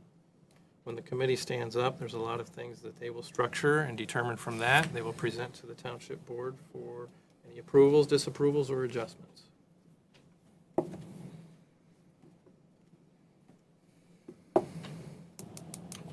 I've got 2 questions. When it says what's the constitution of the makeup of the board will be, and it talks about a board member from the Board of Trustees, a planning commissioner, and then a resident of Oscoda Township, and then goes on to say the rest will be residents or from another government board. Is the intention for that resident of Oscoda Township to be only a resident, to not be on a board, but to be just filling the role of resident only? Correct. Okay. That just led to a question in my mind. I don't know if the term at large, I don't know. I know we don't like to bring problems and like solutions, but I don't have one for the wording wise, but it just it wasn't clear to me. So if anyone has a suggestion as to specifying that, if that's the intention. I agree. I have that highlighted also. And then my only other question is it the intention for the supervisor of this board to be on the economic development committee as it was with the DDA? No. Not unless the board chooses to select a supervisor. As that But at this one. time, Mr. Gajewski has agreed to be on the board. Okay.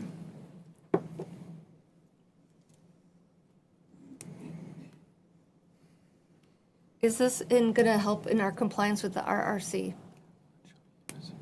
Yep, that's one of their tasks. To qualify and retain redevelopment-ready community certification. Is it true Joe Borkstrom was not happy that the DDA was disbanding? That is. But he's happy with the replacement of this group? He's expressed that we have something. He said he'd prefer it to be a DDA. My perspective is I was not in favor of the DDA dissolution, but since we find ourselves without one, and economic development being a good thing, the strides we've been making lately, I plan to vote for this because similar to what was just stated, something is definitely better than nothing. Hopefully this can accomplish a lot, but interesting to me about Mr. Borgstrom. I did not know that. My only concern is the funding and where it's going to come from now that we don't have the TIF capture.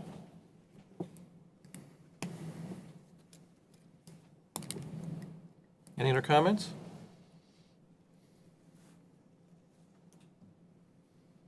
So do we want to clarify in here about that resident position or have it clarified in the bylaws that the committee creates? I'd like to see it done in the resolution because it Okay. really is kind of. What kind of wording are you looking for? It is tough to, I mean, at least my mind, I don't know, another one shall be only a resident of Oscoda Township or a resident of Oscoda Township, and then in parentheses, parenthetically say, not sitting on any other government board. 'Cause you kind of clarify that later with the terminology of from another government board. So maybe you could just put in parentheses, not, shall be a resident of Oscoda Township, parenthetically, not from another government board.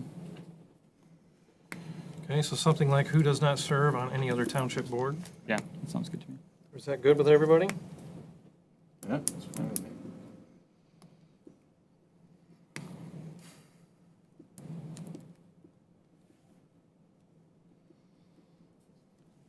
Okay, so with that one adjustment, I make a motion that we approve Resolution 2019-20. Support.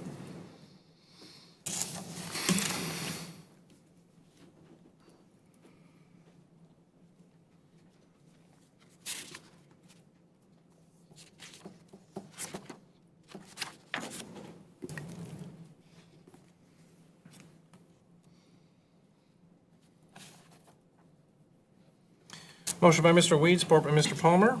Roll call? Mr. Nordine, yes. Mr. Gasky. Yes. Ms. McGuire. Yes. Mr. Byer. Yes. Mr. Palmer. Yes. Mr. Weed. Yes, motion's passed. So as far as this board goes, the five members from the DDA board who would like to serve, that being Rhonda Cope, Martin Gajewski, David Eiler, Rosemary Netwig, and Mark Weingant. Are there any comments regarding this?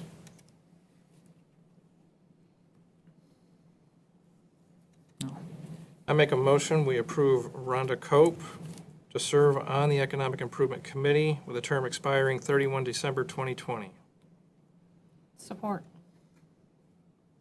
Motion by Mr. Weed, support by Ms. McGuire. Roll call? Mr. Palmer. Yes. Mr. Nordine, yes. Mr. Gasky. Yes. Ms. McGuire.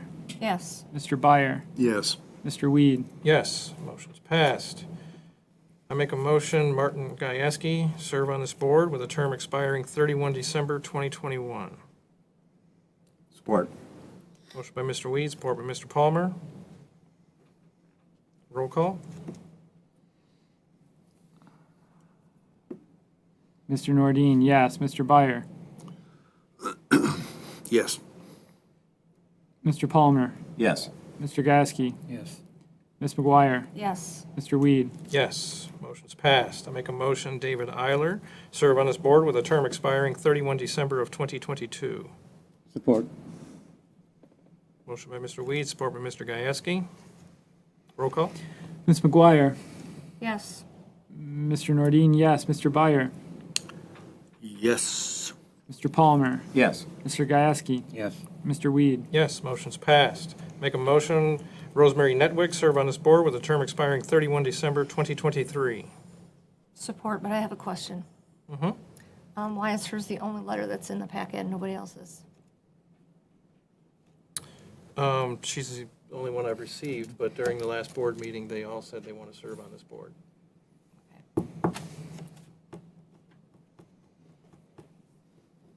Roll call?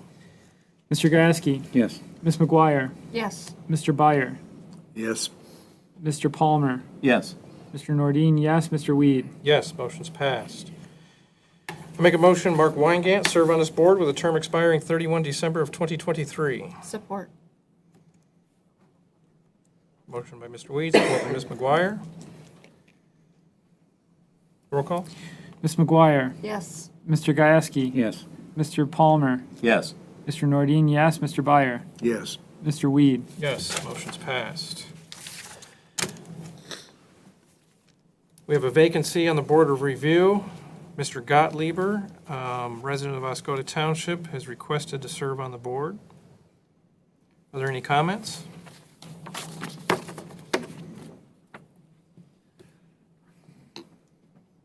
I make a motion, we appoint Mr. Gottlieber to the Board of Review with an expiration of 31 December 2020. Support. Motion by Mr. Weed, support by Ms. McGuire. Do we have a letter from Mr. Gottlieb or any kind of a background information sheet? We do have a letter. There was a letter. There was. The CFO of Huron Community Bank.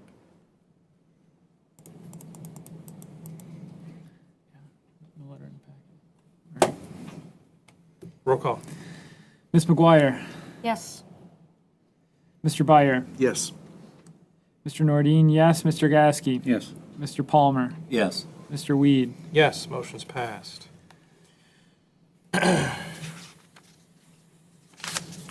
Next is for the Grand Marshal of the 4th of July Parade. I'm requesting Rosemary Netwig be nominated as the Grand Marshal. This selection has also been confirmed by the Oscoda Township Board. Rosemary Netwig has been deeply involved with the community by way of extensive volunteerism and numerous community actions. She was the founder and current chairperson of the local Veterans Park. She's been the treasurer of the Wordsmith Air Museum and Rotary Club. She has served the Downtown Development Board, is helping to develop the Oscoda Rock Fest event, and has been the co-host of numerous veterans events, including the 2006 Vietnam Veterans Welcome Home event, and has worked to bring the Vietnam Memorial Wall to the township. She's worked a Memorial Day celebration each year at the Circle of Flags, has conducted fundraising, and developed the first mural for the Oscoda Veterans Park valued at $18,000. Her and her son have worked tirelessly on the memorial blocks to have them engraved and installed, and is currently helping Sheboygan implement their Veterans Park. This list is just a summary, not all-inclusive, of her many achievements to help the veterans of the community. Are there any comments? Just a question, did she actually participate in the DDA before it dissolved, or did it dissolve before she had a chance to? She was on the DDA board previously. Way back, Yeah, okay. and then she served for a few meetings on the DDA. Yeah, I know she was a very recent appointment, and she did have a chance to participate. Okay. Any other comments? I make a motion, we approve Rosemary Netwig as the 4th of July Grand Marshal. Support. Motion by Mr. Weed, support by Mr. Palmer. Roll call? Mr. Gieske, Yes. Ms. McGuire, Yes. Mr. Byer, Yes. Mr. Nordine, yes, Mr. Palmer, Yes. Mr. Weed. Yes, motion's passed. I have a report in here regarding the sewer installation in the Elk Lane area. In this, I'm not going to read all of that. It is on the packet that's online. But within it comes the consideration of abandoning Loud Avenue and the eastern end of Beach Street, as these portions are unused for roads.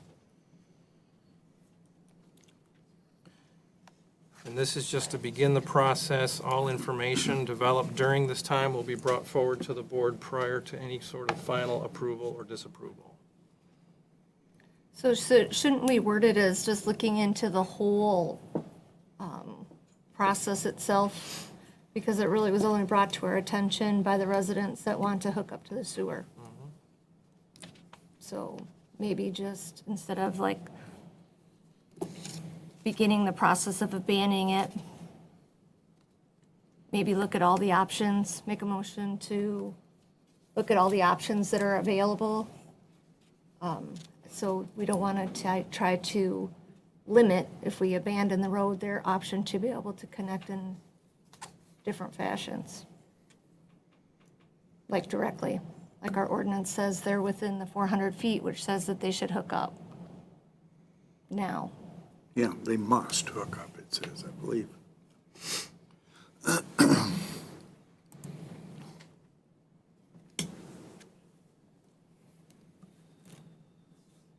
comments?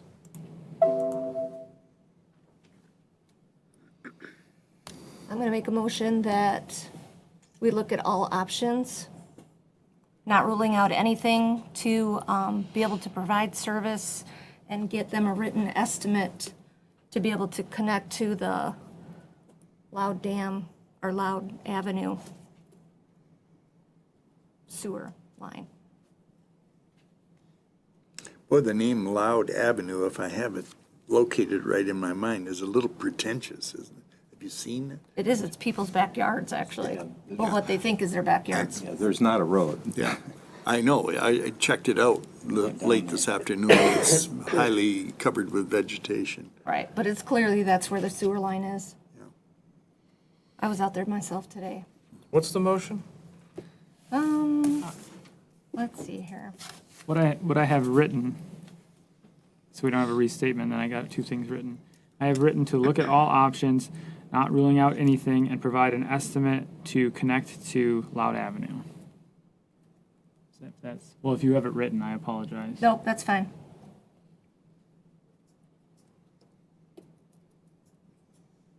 Before we vacate Beach Street.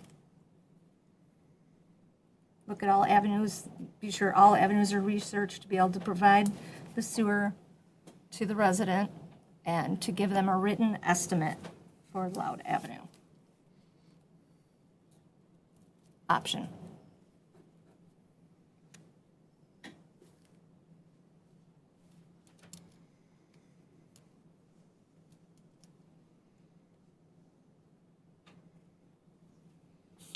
Who's going to do this?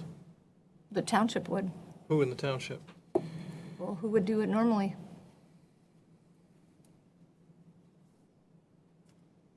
Wouldn't you work with your FMV and with Roe to be able to get those estimates? Or to do all the research that you need to do? It's not my assumption that there has to be another survey done. Township's doing a survey? No, We're not. not, well, if we vacate the street, then there's a survey that the plat area gets replatted. Well, and that's very expensive to do, which is why I'm suggesting that we look into all the different avenues before we say this is what we're going to do. Because I don't want to start the process of vacating a road and then it limits the residents' opportunity to be able to connect to the sewer via Loud Avenue.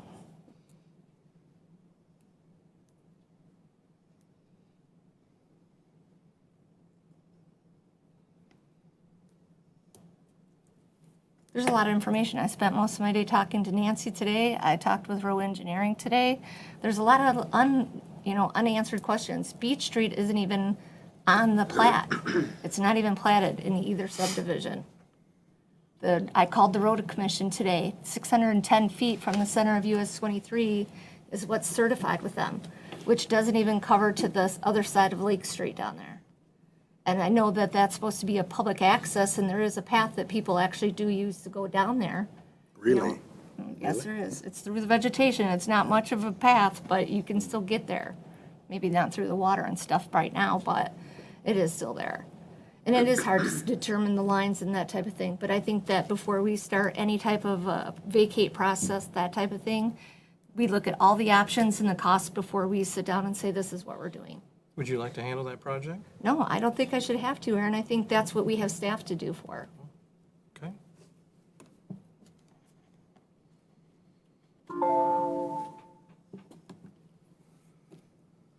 Is there support for the motion? I'll support that. Motion by Ms. McGuire, support by Mr. Byer. So my thoughts before we vote, if I could, are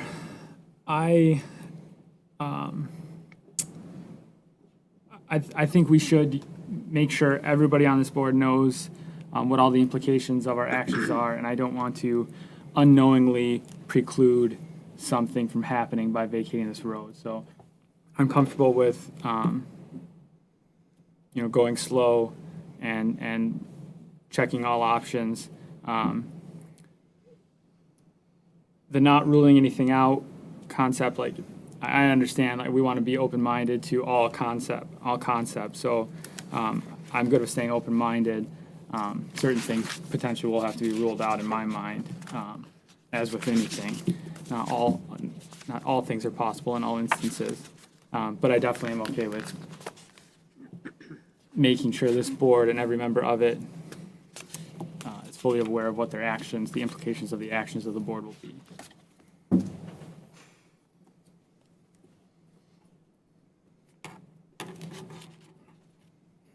Any other comments? I guess I'm not really clear on what it is we're accomplishing here with this motion. Giving us an opportunity to look at all the aspects, not just for the benefit of the resident, but for the benefit of the township also. Well, you say we, you're talking about the board? So would this be a work session that we'd work on this? No, we have staff, we have F&V, we have row engineering. That's what you have them do. We don't do this. And so what are we charging them to do? Giving us all the different options and what the costs would be to, and what would be the implications, legal implications of vacating that road to the residents, to the township. We've been in lawsuits before at the end of Park Avenue with Thomas Cottages. What was the implications there? I believe we lost that lawsuit, as a matter of fact. Yes, we did. So I think that we need to do some history and check into those type of things and see how they apply to the situation that we're dealing with now and to future situations, because we do have lots of different roads. That Loud Avenue, that's all along the shoreline behind people's residence. People think that they own to the lake, the high water mark, or to the lake, and they've got boardwalks all the way out there, and there's a public road there. There's actually a public road with a sewer line that has an easement down it. So I think we need to look at all those things to make sure, can we hook them up to the system? It's one house. Should we be looking at their whole subdivision, as a future plan? I just don't want to start down one path when we haven't looked at it as a whole altogether, had Roe say, hey, these are your options. These are the legalities of it. F&V saying, here's what we think a written estimate is, giving it to us and giving it to the homeowner to see what's feasible. That's all. I would like more information before we start making decisions to move forward. I'm all in favor of trying to get residents hooked up to the municipal water and sewer where possible, but I've been made aware that in some areas in the past, those things have been done sort of haphazardly, where they've actually run them without, just run a line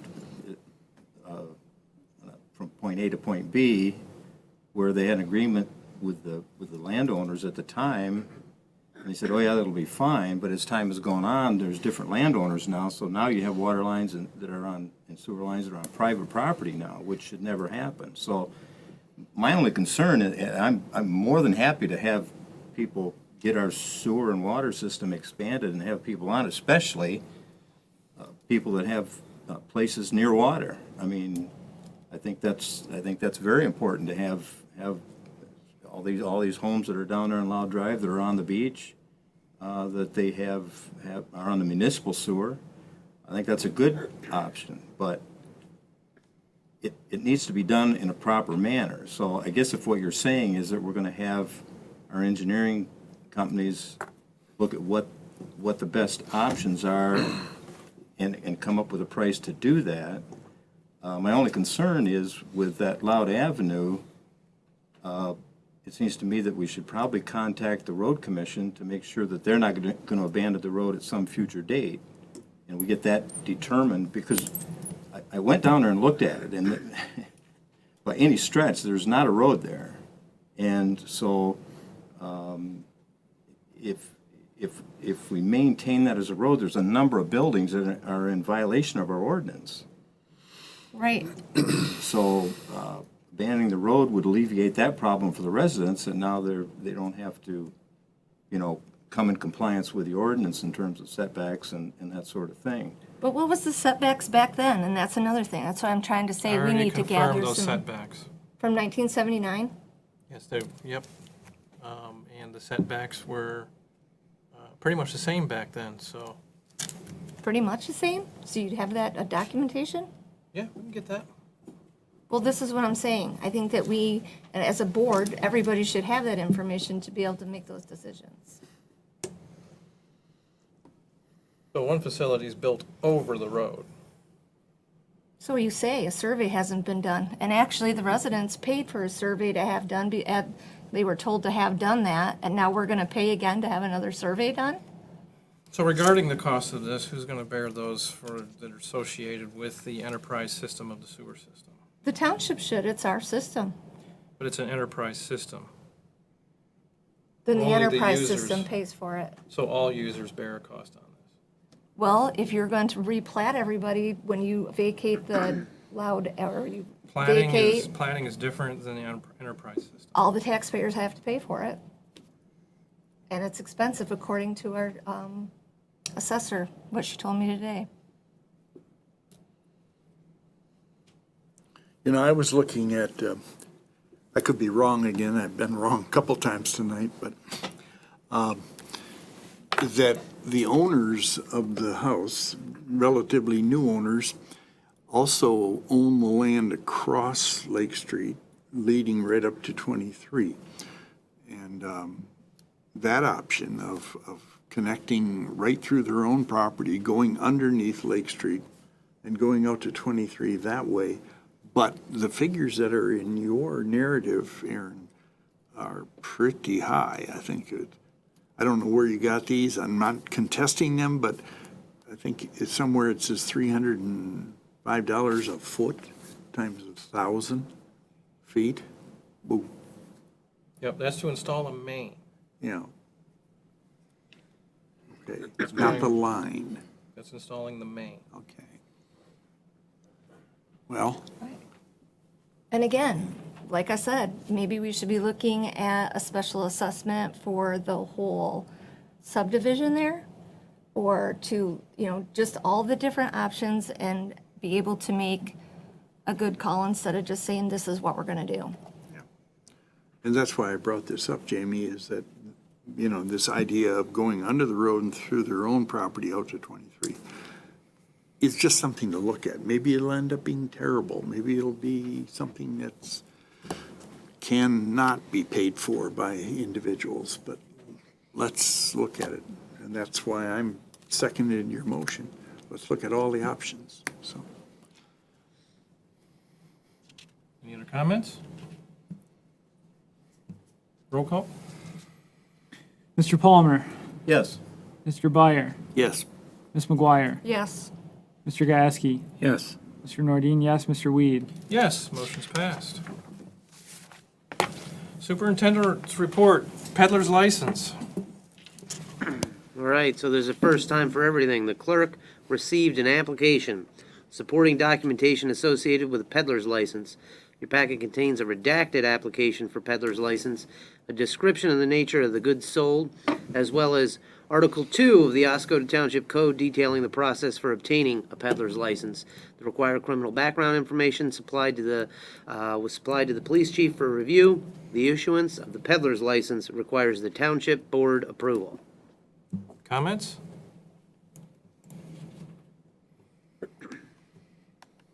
What's he gonna peddle? Educational material, books, preparatory for like the ACT, SAT. I believe I'm basing this off the narrative. Educational material, to put it generally.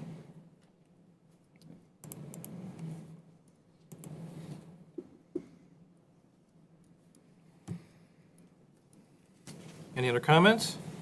Is there a motion? Before we vote, the duration of this, if we go ahead with it, is 1 month, is that right? 1 week is what he's requesting. 1 week. He can survey this entire community in a week? That's what he's requesting. Okay. I'll make a motion to approve the peddler's license as requested. Support. Motion by Mr. Palmer, support by Mr. Gayansky. Does this allow them to go door to door? Yes. Yes. Any other comments?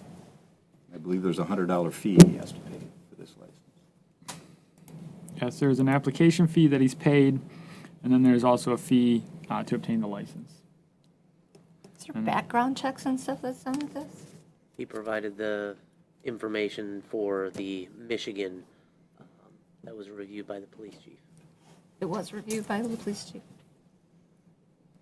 Yes, for what it's worth, our ordinance seems to be rather substantial in this regard, and would cause us to never have this issue come up. Most people, in my understanding, is they see it and say, no thanks, I'll move on to the next community. But he's provided everything he's needed to provide. He's been tenacious.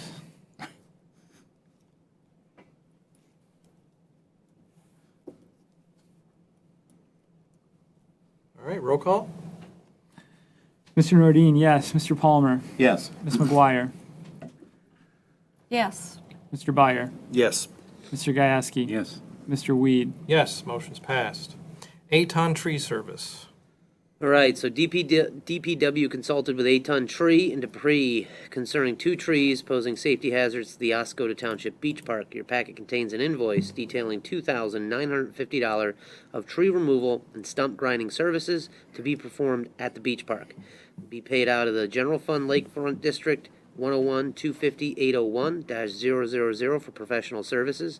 The tree removal services require Township Board approval. Comments? Yeah, a couple of questions. The tree that is dead, a cottonwood tree, is actually in the beach park, right? Yeah, they were really hoping that was going to leaf out, and it just has not. And so there's about a branch with leaves, and we want to take care of it. The second tree is up Michigan Avenue? I'm sorry? The second tree is up Michigan Avenue away? It's on Bank Street.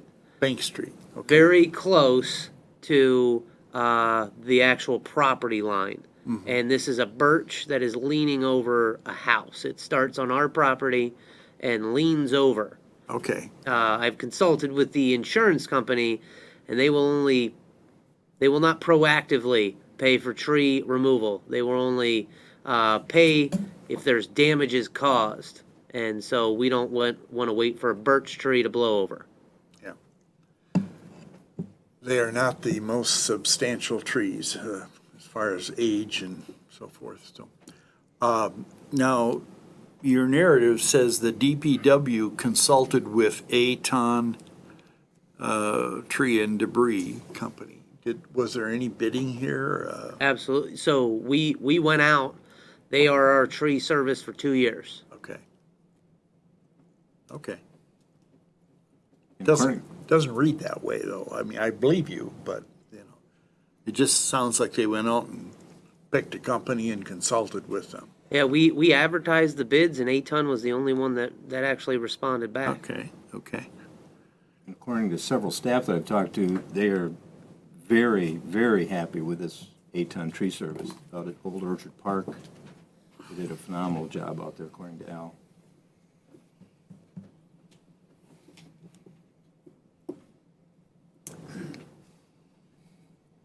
Is there a motion? I'll make a motion to approve the 8-ton tree removal and stump grinding proposal in the amount of $2,950. Support. Motion by Mr. Palmer, support by Mr. Byer. Roll call? Mr. Gieske. Yes. Ms. McGuire. Yes. Mr. Byer. Yep. Mr. Nordine, yes. Mr. Palmer. Yes. Mr. Weed. Yes, motion's passed. Request for increased 2019 appropriations for Sewer Fund 590. All right, so in the revenues expenditure report is earlier on the packet. I'm proposing a $66,800 increase to 2019 appropriations for the Sewer Fund 590. Would be dispersed to lines 921.100 for utilities electricity. There will be line 921.200 for utilities, electrical, the DPW building, and line 922.100 for utilities, gas, and line 923.200 for the water DPW building. So this request for the $66,800 in the sewer fund 590 would bring total 2019 appropriations for the sewer fund 590 from $1,146,500 up to $1,213,300. And so this is going to alleviate the treasurer's office having to request consistently amounts to be moved to these lines. So this will help streamline the process to pay the utility bills on a biweekly basis. Comments? Is there a motion?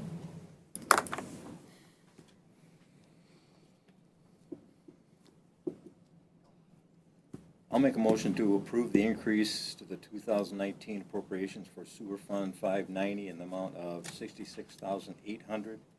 Bring it to a total of $1,213,300 to cover the cost of utilities. Support. Motion by Mr. Palmer, support by Ms. McGuire. Roll call? Mr. Byer, Yes. Mr. Gasky, Yes. Ms. McGuire, Yes. Mr. Palmer, Yes. Mr. Nordine, yes, Mr. Weed. Yes, motion's passed. Quitclaim deed from DDA to Oscoda Township. All right, with the dissolution of the Oscoda Township Downtown Development Authority, it is necessary to deed over the property currently in the name of the DDA over to the Oscoda Township. These actions were discussed and approved at the June 12th DDA board meeting last week. Your packet contains a quitclaim deed that would deed over both the Huron Shores Artisan Hall and the park property in the name of the DDA over to the Oscoda Township. The execution of this quitclaim deed requires Township Board approval. Comments? If this passes tonight, we need to take the same process as we did with the community center and change all the utilities over to Oscoda Township. And I noticed the letter in there about the dissolution of the DDA. Is there a process in place for turning over the bank accounts for the DDA back to the township again? And a timeline? Mr. Gajewski? Waiting for an answer from Stevenson on about the bank account. Yeah, I got correspondence about the potential 9 fund closures, so I'm working with the auditors to be able to see how that's going to work the best to close out those funds. For the only questions out of 9 funds were the 2 associated with the DDA, 248 and 252.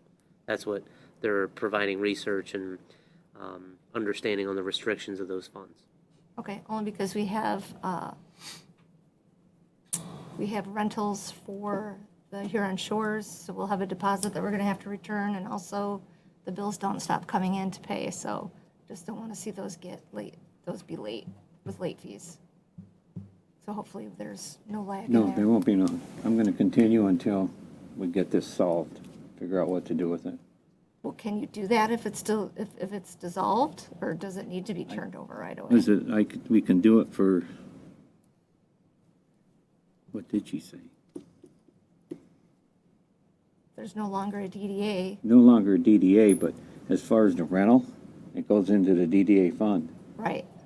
And I'm gonna, until we're done, But do you I'm have? trying to think of what she told me, but Right, but do you have legal authority to keep that checking account? Or should it be turned back over to the township right away? that's what we asked her, wasn't it? And she said she have to research it. Well, the bank account I didn't ask her about. Oh, You're talking just about the fund. Correct.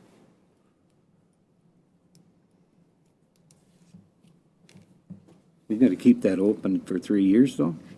That's your fund, that's not the bank account. Oh, okay, all right. Any other comments? Is there a motion?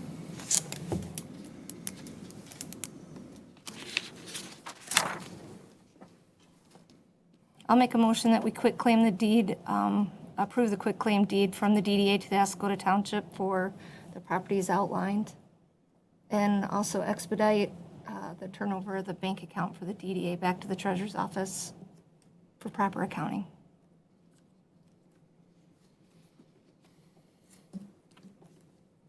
Are you approving the clerk and supervisor to execute those? Correct.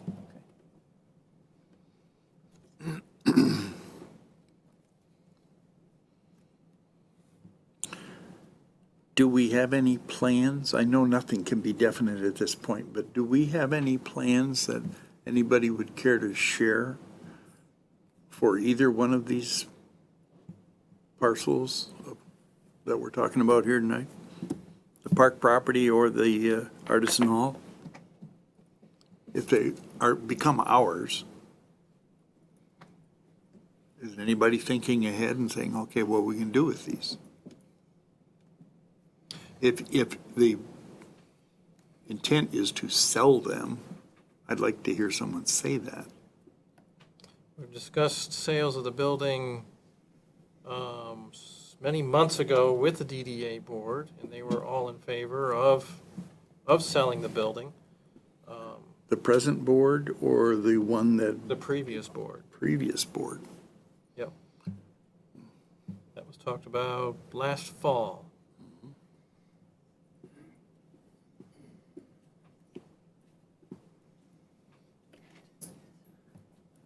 And then scheduling of events that are happening there will probably be taken care of by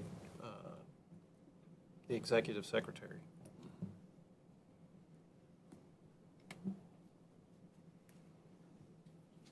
What's going to be taken care of by her? Scheduling of events, reservations. Okay.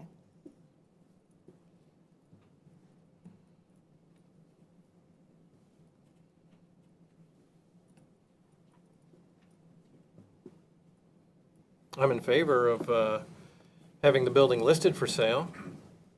The intent of a DDA was never to run a business operation. It was to rehabilitate properties and then sell them.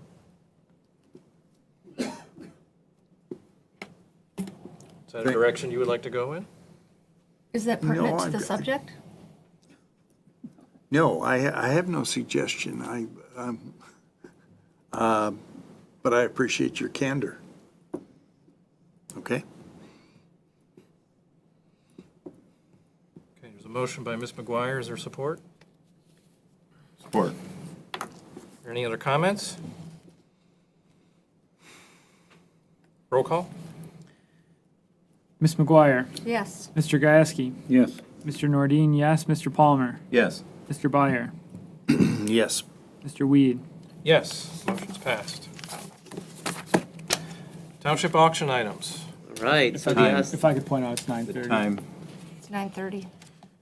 We're going to make a motion that we extend our meeting to 10 o'clock. Support. Motion by Mr. Weed, support by Mr. Palmer. Roll call? Ms. McGuire. Yes. Mr. Gieske. Yes. Mr. Palmer. Yes. Mr. Nordine, yes. Mr. Byer. Yes. Mr. Weed. Yes, motion's passed. Township auction items. All right, so the Oscoda Wordsmith Airport and the Oscoda Township be holding a joint auction on Saturday, August 31st at the airport. There'll be much more information to come on the details of the exact location and time for the auction. Your packet contains a list of proposed auction items compiled by the police chief. So to be able to auction those items requires Township Board approval. Comments? He's doing that on BidCorp like he does everything else? No, they're actually hiring a auctioneer to come in. Be some live action. Hot bidding.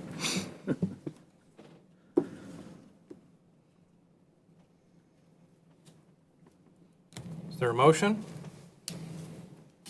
I'll move to approve the list of township items to be sold at the joint auction with the Oscoda Wordsmith Airport on Saturday, August 31st, 2019. Support. Motion by Mr. Palmer, support by Ms. McGuire. Roll call?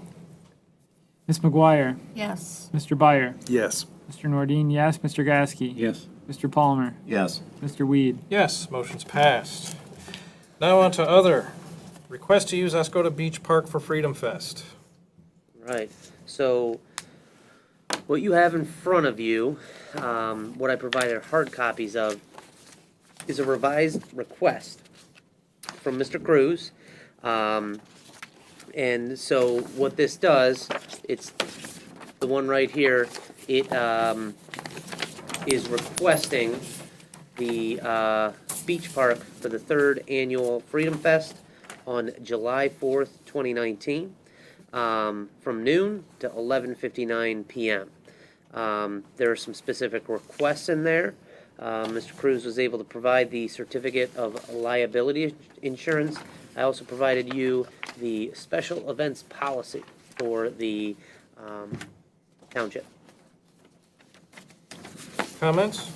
I also sent out an email to the board today of the memorandum of understanding between the township and the Chamber of Commerce as a part of the process of reserving the pavilion for that, and also some emails that dated back to January between Rose from the Chamber and Tammy Klein to set up the reservation for the date.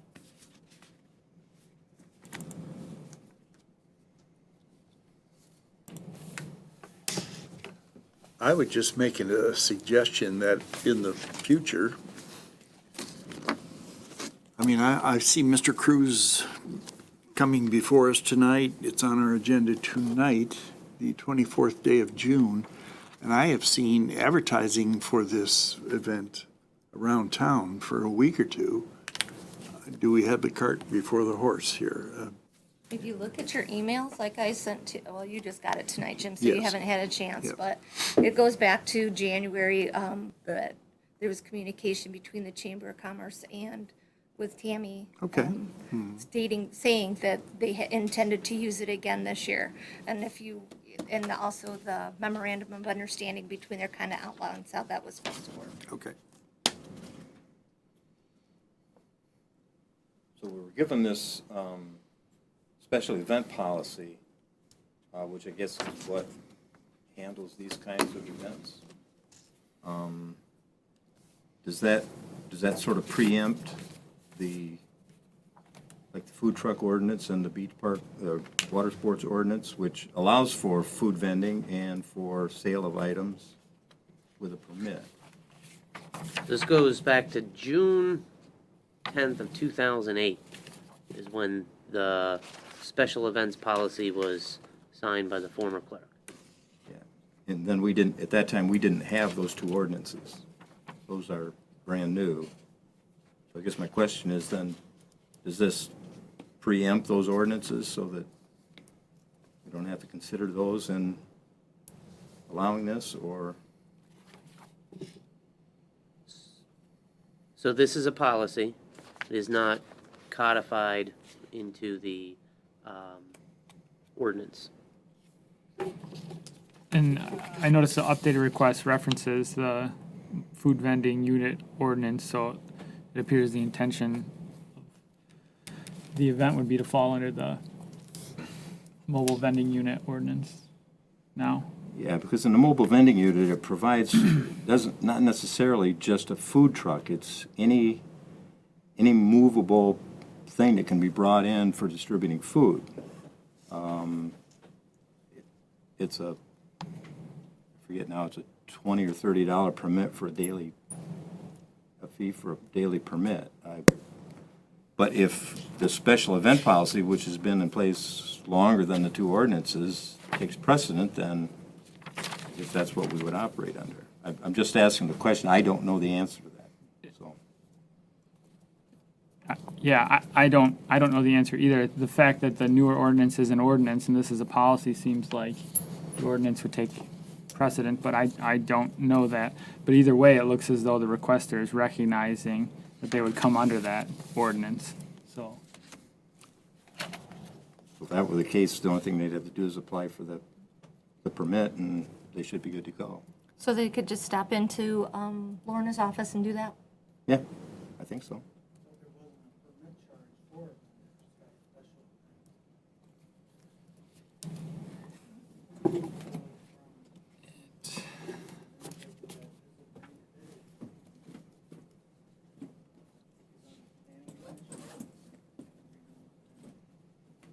Bob? Bob told me that there was no cost for permit on a special event for a food truck. Food truck needs to be there because, people are out there till midnight. There's no food there. They don't eat. If their families are drinking or anything like that, they need to put food in their families so they can fill it back up to the other night. I agree.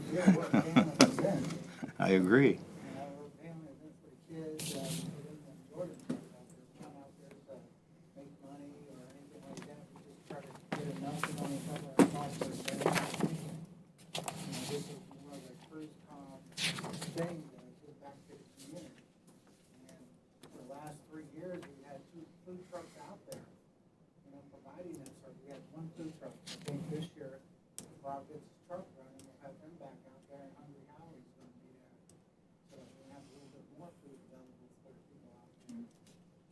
Now, if they're required to get a permit, then by all means, I'll make sure they come down and file for a permit, because it's all under the special event for entertainment. I think the answer to that is no. Well, well, if in the past they were operating under the township policy, we didn't have the ordinance at that time. Well, now we have an ordinance in place.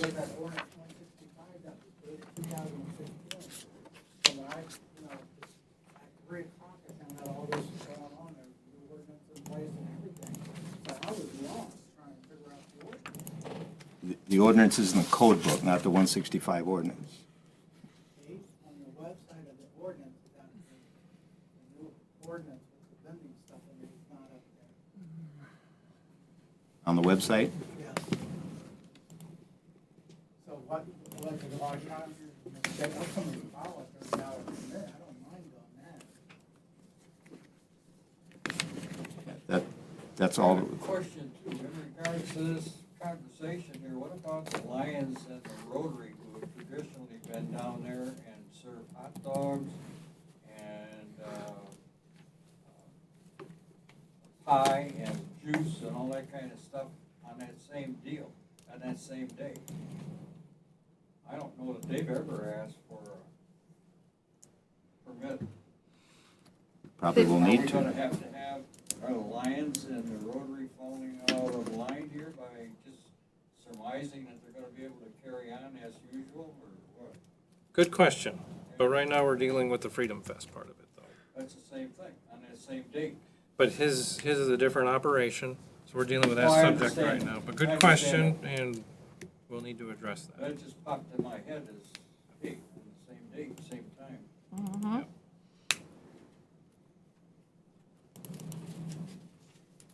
Are there any further comments?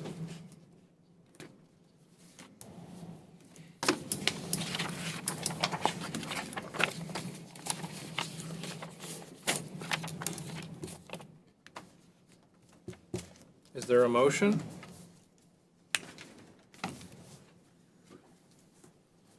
I'll make a motion that we grant the request for the Freedom Fest and waive the permit fee this year until we can decide where the policy, event special policy takes precedence over ordinance, or ordinance takes precedence over the policy, and then use that to guide us for the next year for all special, like the groups, like the Lions Club, for our cruise that wants to give back to the community, for anybody else moving forward that wants to use the beach park.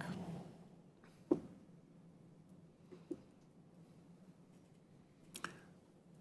you need support for that? Yes. I so support it. Motion by Ms. McGuire, support by Mr. Byer.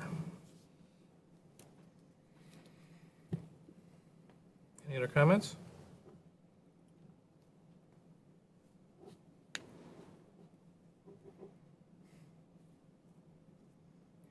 I don't think so. Roll call. Mr. Byer. Yes. Mr. Nordine, yes. Mr. Palmer. Yes. Mr. Gasky. Yes. Ms. McGuire. Yes. Mr. Weed. No. Motion's passed. Next item is setting the date and time for special meeting. All right, so I'm requesting the township board to set a special meeting this Wednesday, June 26th at 2:30 p.m. here in the library. When? 2:30. 2:30 at the library here, 6/26, Wednesday the 26th.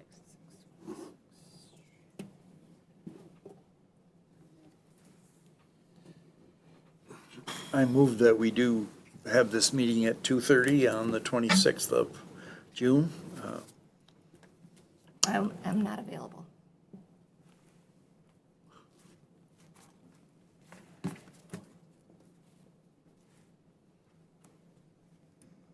What was this special meeting for again? Concerning a potential real estate transaction. I'm available. Surprisingly, I will be available. What? Yes. I'll support it. Motion by Mr. Byers, support by Mr. Weed. Roll call? Mr. Gasky. Yes. Ms. McGuire. Yes. Mr. Byer. Yes. Mr. Nordine, yes. Mr. Palmer. Yes. Mr. Weed. Yes, motion's passed. County Fair. Yeah, I want to say from the outset that I'm going to try to keep this without rancor or anger or anything like that. 2 weeks ago, we had a kind of a rough meeting, and I was a part of that. But I feel able to bring this back again because of my memory of this county fair request for funds was that it bothers me two ways. Number one is that we can't cough up a little money for that, but even more, when we came up with this Friday meeting schedule, Friday before the Monday meeting to go over things, I was kind of understood that no big decisions were going to be made. Now, Mr. Weed made a comment 2 weeks ago that we never voted on this, whether to even talk about this. And I guess that's true, but boy, if you say we're not going to talk about it, that's the same as voting no on it. To me, I don't see a big difference. And so I don't know, I feel a little betrayed that a decision really was made. And on top of that, 3 members, which is 43% of our board, were missing from that Friday morning meeting. So if one more person had been absent, you wouldn't even been able to have that meeting. So we're playing it pretty close there. But so that's my main concern, that a decision was made, not a formal vote, but a decision seems to have been made. And when Mr. Schaefer kind of by mistake said, okay, next we're going to be talking about we're not talking about that. We decided that last Friday. Geez, I kind of ears perked up, and I thought that was never supposed to happen. Now, my second thing is, and I'm going to go back to Jamie again. One of her ideal statements, I think, and I've mentioned it before, Jim, you're a nice man, but if you had your way, you would spend every dime this township has. I love that. You want examples? Just kidding. But here I'm talking about, I'm not talking about $5,000. I'm just send them some money. We are probably the least agricultural township of the 11. Maybe Alabaster would be give us a battle for that honor. But we're pretty much sand and pine trees here, even though we are the largest in square miles township. Not too many farming activities, but people from Oscoda go to the fair. My kids are in their late 40s and early 50s now, and they couldn't wait to go to the fair when they were little. And you don't have to live on a farm to enjoy the fair. There's only really 2 carnivals for kids in the whole county in a year. One is the Paul Bunyan Festival here, and then the county fair. And my talk with Mr. Kelby Ruckel, to use Mr. Weed's favorite term, my research is that They have had 6 or 7 of the 11 townships respond positively to their letter to townships asking for a little help.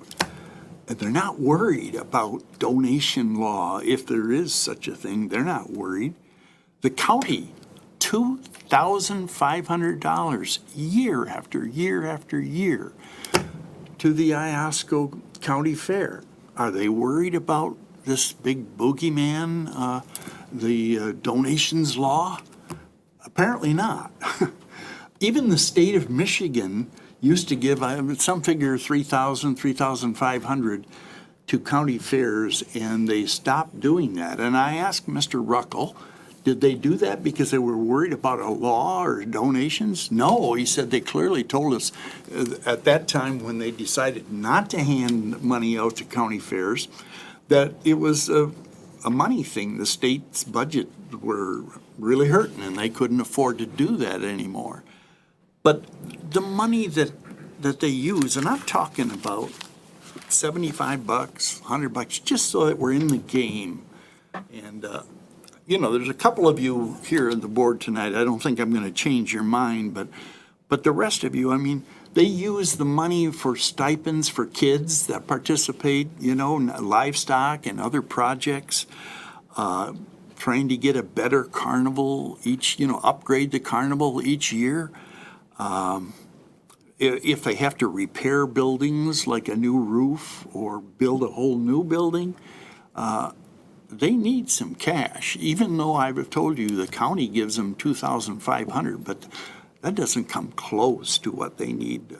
They are bending over backwards trying to find ways to scrape up some bucks. They, in the off season, wintertime and so forth, they use their buildings and they rent the space for storage of recreational vehicles. They also rent out the place. Some of you here in the room are familiar with the mud, what is it called? The mud jam. The mud jam. That's another money maker for them. They're looking for stuff like that all the time, just to be able to be a county fair. And I guess when the state withdrew their 3,000 plus, approximately, according to Mr. Ruckel, again, I asked him how many counties out of the 80-some counties we have just had to drop out and just cancel their fair. And he said it's about a dozen, and we're close to that. And so last week, we said no to something that wasn't going to cost this township anything. Just waive $100 fee to the people at the Chamber of Commerce event. And that wouldn't have cost us a dime, just as long as we made sure to them that if you have this, you got to clean up and stuff, so we don't, we're not responsible for that. This might cost us $75. Now, you might say, Jim, you're giving away money again, but Rick gave us a plan for Furtaw Field. How much money did we spend to the highest price recreational facility planner to do a plan for Oscoda Beach Park and the park out here on Van Etten Lake and Furtaw Field? That's all going to be a waste. I think I'm not saying we shouldn't do this. Again, I haven't made up my mind on that, but what we're going to lose on that, it's a little bit more than $75. I really think, the county fair is you're giving money to another government entity. Maybe it's not as clear as this one, but the county fair board and so forth, you're not giving money to the Little League or anything that's really remotely far away. So I'd hate to see this county join the 12 that have already canceled their county fairs for the sake of $50, $75, $100, whatever. This is a pittance to money that we spend on other things. So, end of speech, and with that, I'm going to make a motion we do come up with, let's say, $75. And maybe that's so low it's gonna be a joke, but at least, like I said, it's a token, like, hey, guys, we're here. We care about you, so. How about if each board member just chips in $10 and we'll send that? I was gonna say 20. Okay, Yeah, 20. I don't think we should chicken out and avoid this township. I don't buy that big donation bugaboo, you know. Especially here where we're giving the money to a county. The county gives money to the Iosco Historical Society. They give money to the health people. They give money to the county fair. What is wrong with this county anyway? Why don't they worry about donation money? Why don't they ever get apprehended by that judge that we talked about? They just seem to think it's the right thing to do, and they go ahead and do it. I don't think we should avoid, you know. You need a second? I need a second. I'll yeah. second your motion. Thank you. Motion by Mr. Byer, support by Ms. McGuire. Any comments?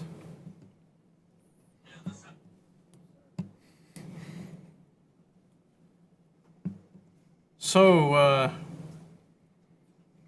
first of all, the state is allowed to do whatever it wants to do. The municipalities are not.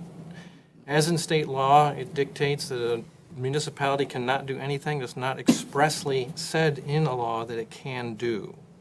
And that's where the donation law comes into effect, is that no municipality has been given authority to actually donate. And that's been the ruling for 150 years. However, the county gives to the County Historical Society. It's allowed to do that. There is a special law that provides for giving into historical societies, and it's within their borders. So that's completely legal. The state used to give money to the county fairs. Yes, county fairs used to be government agencies. Now they're not. This county fair is a nonprofit.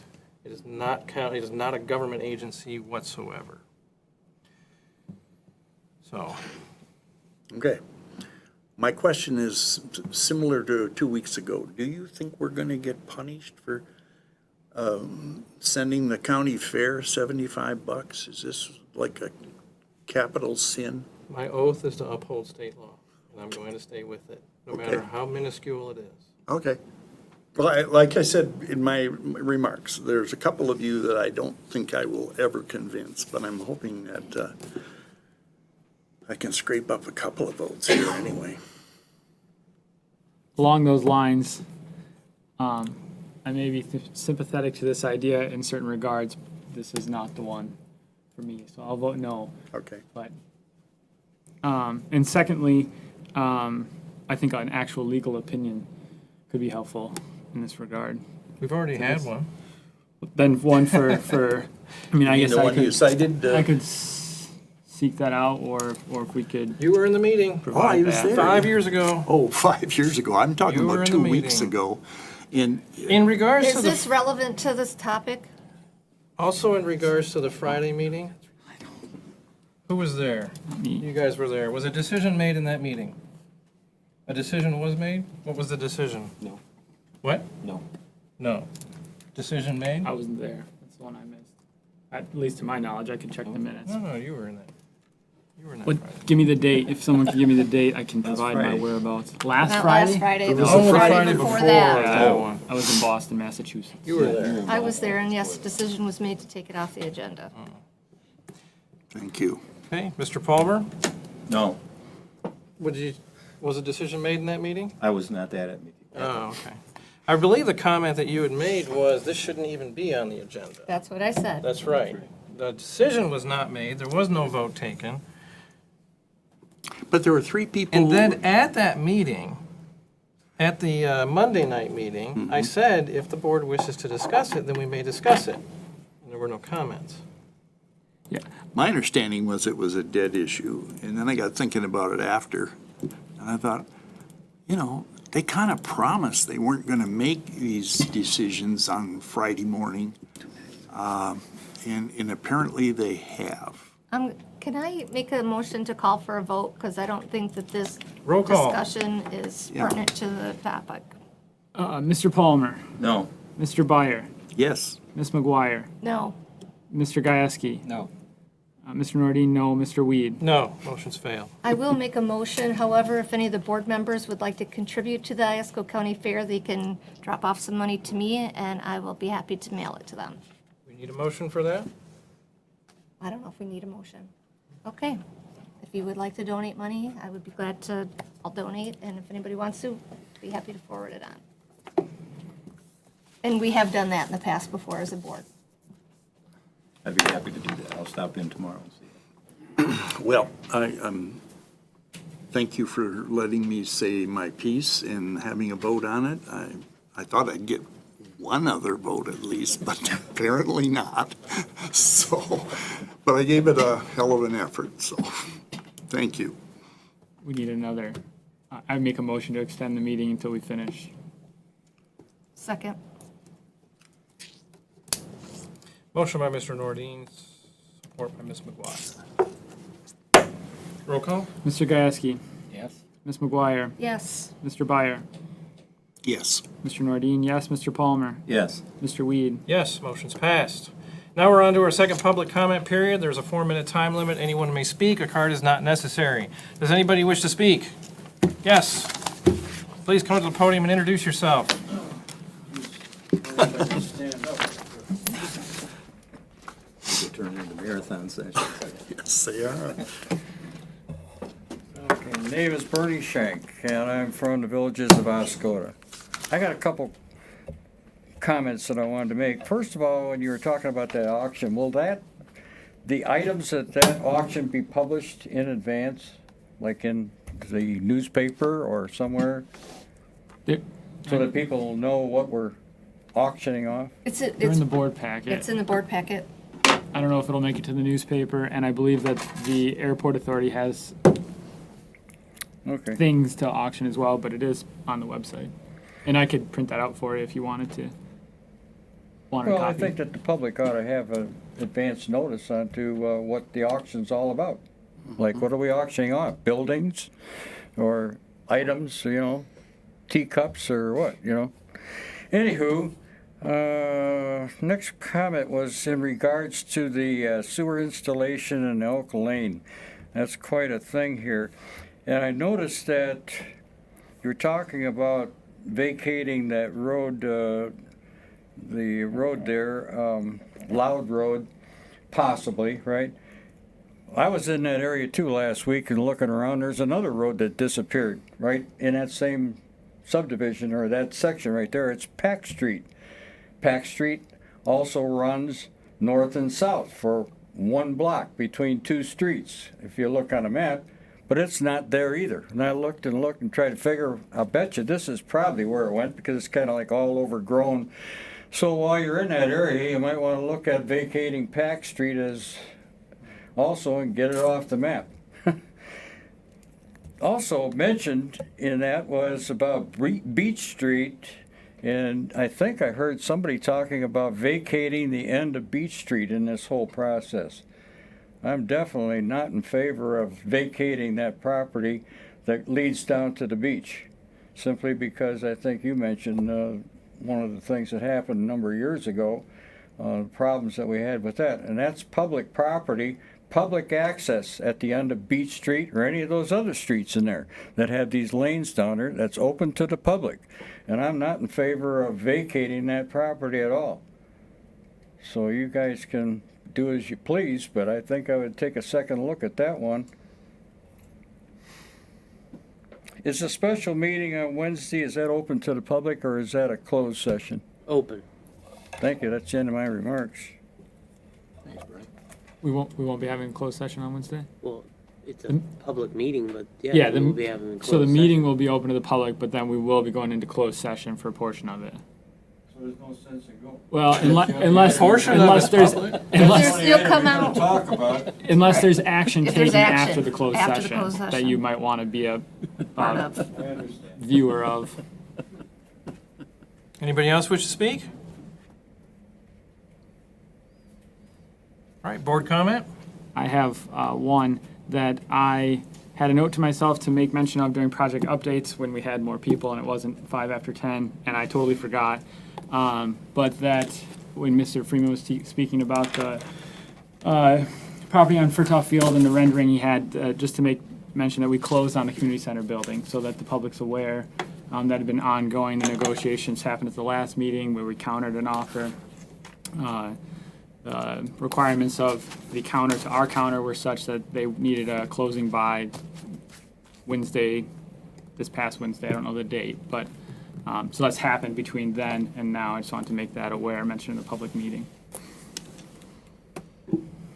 And on top of John's comments, I mentioned 2 weeks ago that selling the community center was the easiest decision, those proverbial low-hanging fruit, because it loses a lot of money, and it has for many years, but the amount of money in the red is increasing dramatically. So it's an easy decision, if any of those decisions are easy. But my projection in the future is we are going to, and I mentioned 4 or 5 different buildings last week that seem to be a part of a plan to get rid of. And I just think that what we're going to do is pick away at this. The easy one's gone now. And we're going to reach a point, the point of no returns. If this building goes, where are we going to meet?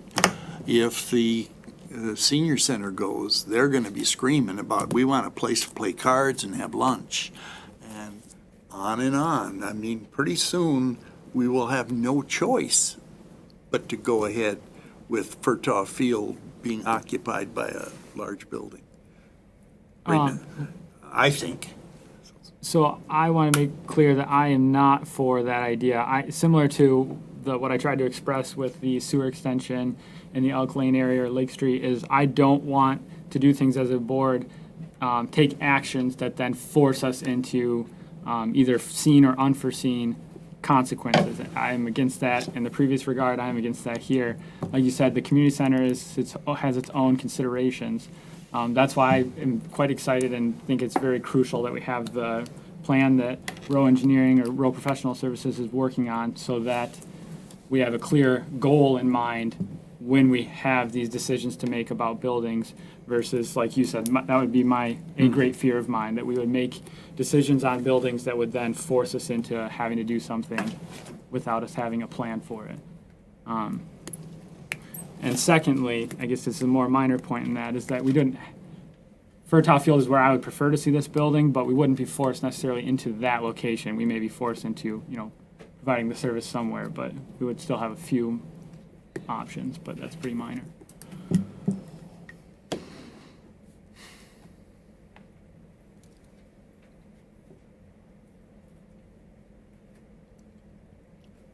Any other comments? I would like to make a comment about a week ago Saturday, the refuse drop-off. I had a few things my wife wanted me to get rid of, and so I took them out there.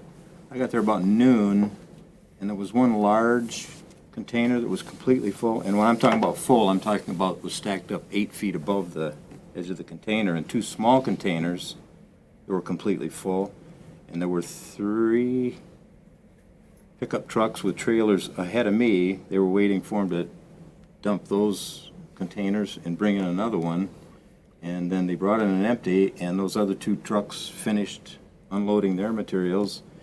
And by the time they were done and I pulled up and emptied mine, that next container was nearly full. So, and I know Mr. Gasky was there checking some of the addresses, and it appeared to me, from what I could see, that it was a pretty successful endeavor. A lot of refuse got dumped there that might alternately end up in our national forest somewhere. So it appeared to be quite a successful project. Mr. Palmer's comment made me think of an additional one. A resident came in today to my office or Township Hall and said that there was a mix-up with the leaf and brush drop-off program, where the newspaper ad said that it runs every Saturday throughout the summer. And that has not historically been our practice. It's usually in the spring every Saturday, and then once the second Saturday of every month, I believe, throughout the summer, and then it comes back to every Saturday in the fall. I believe that was our intention again this year.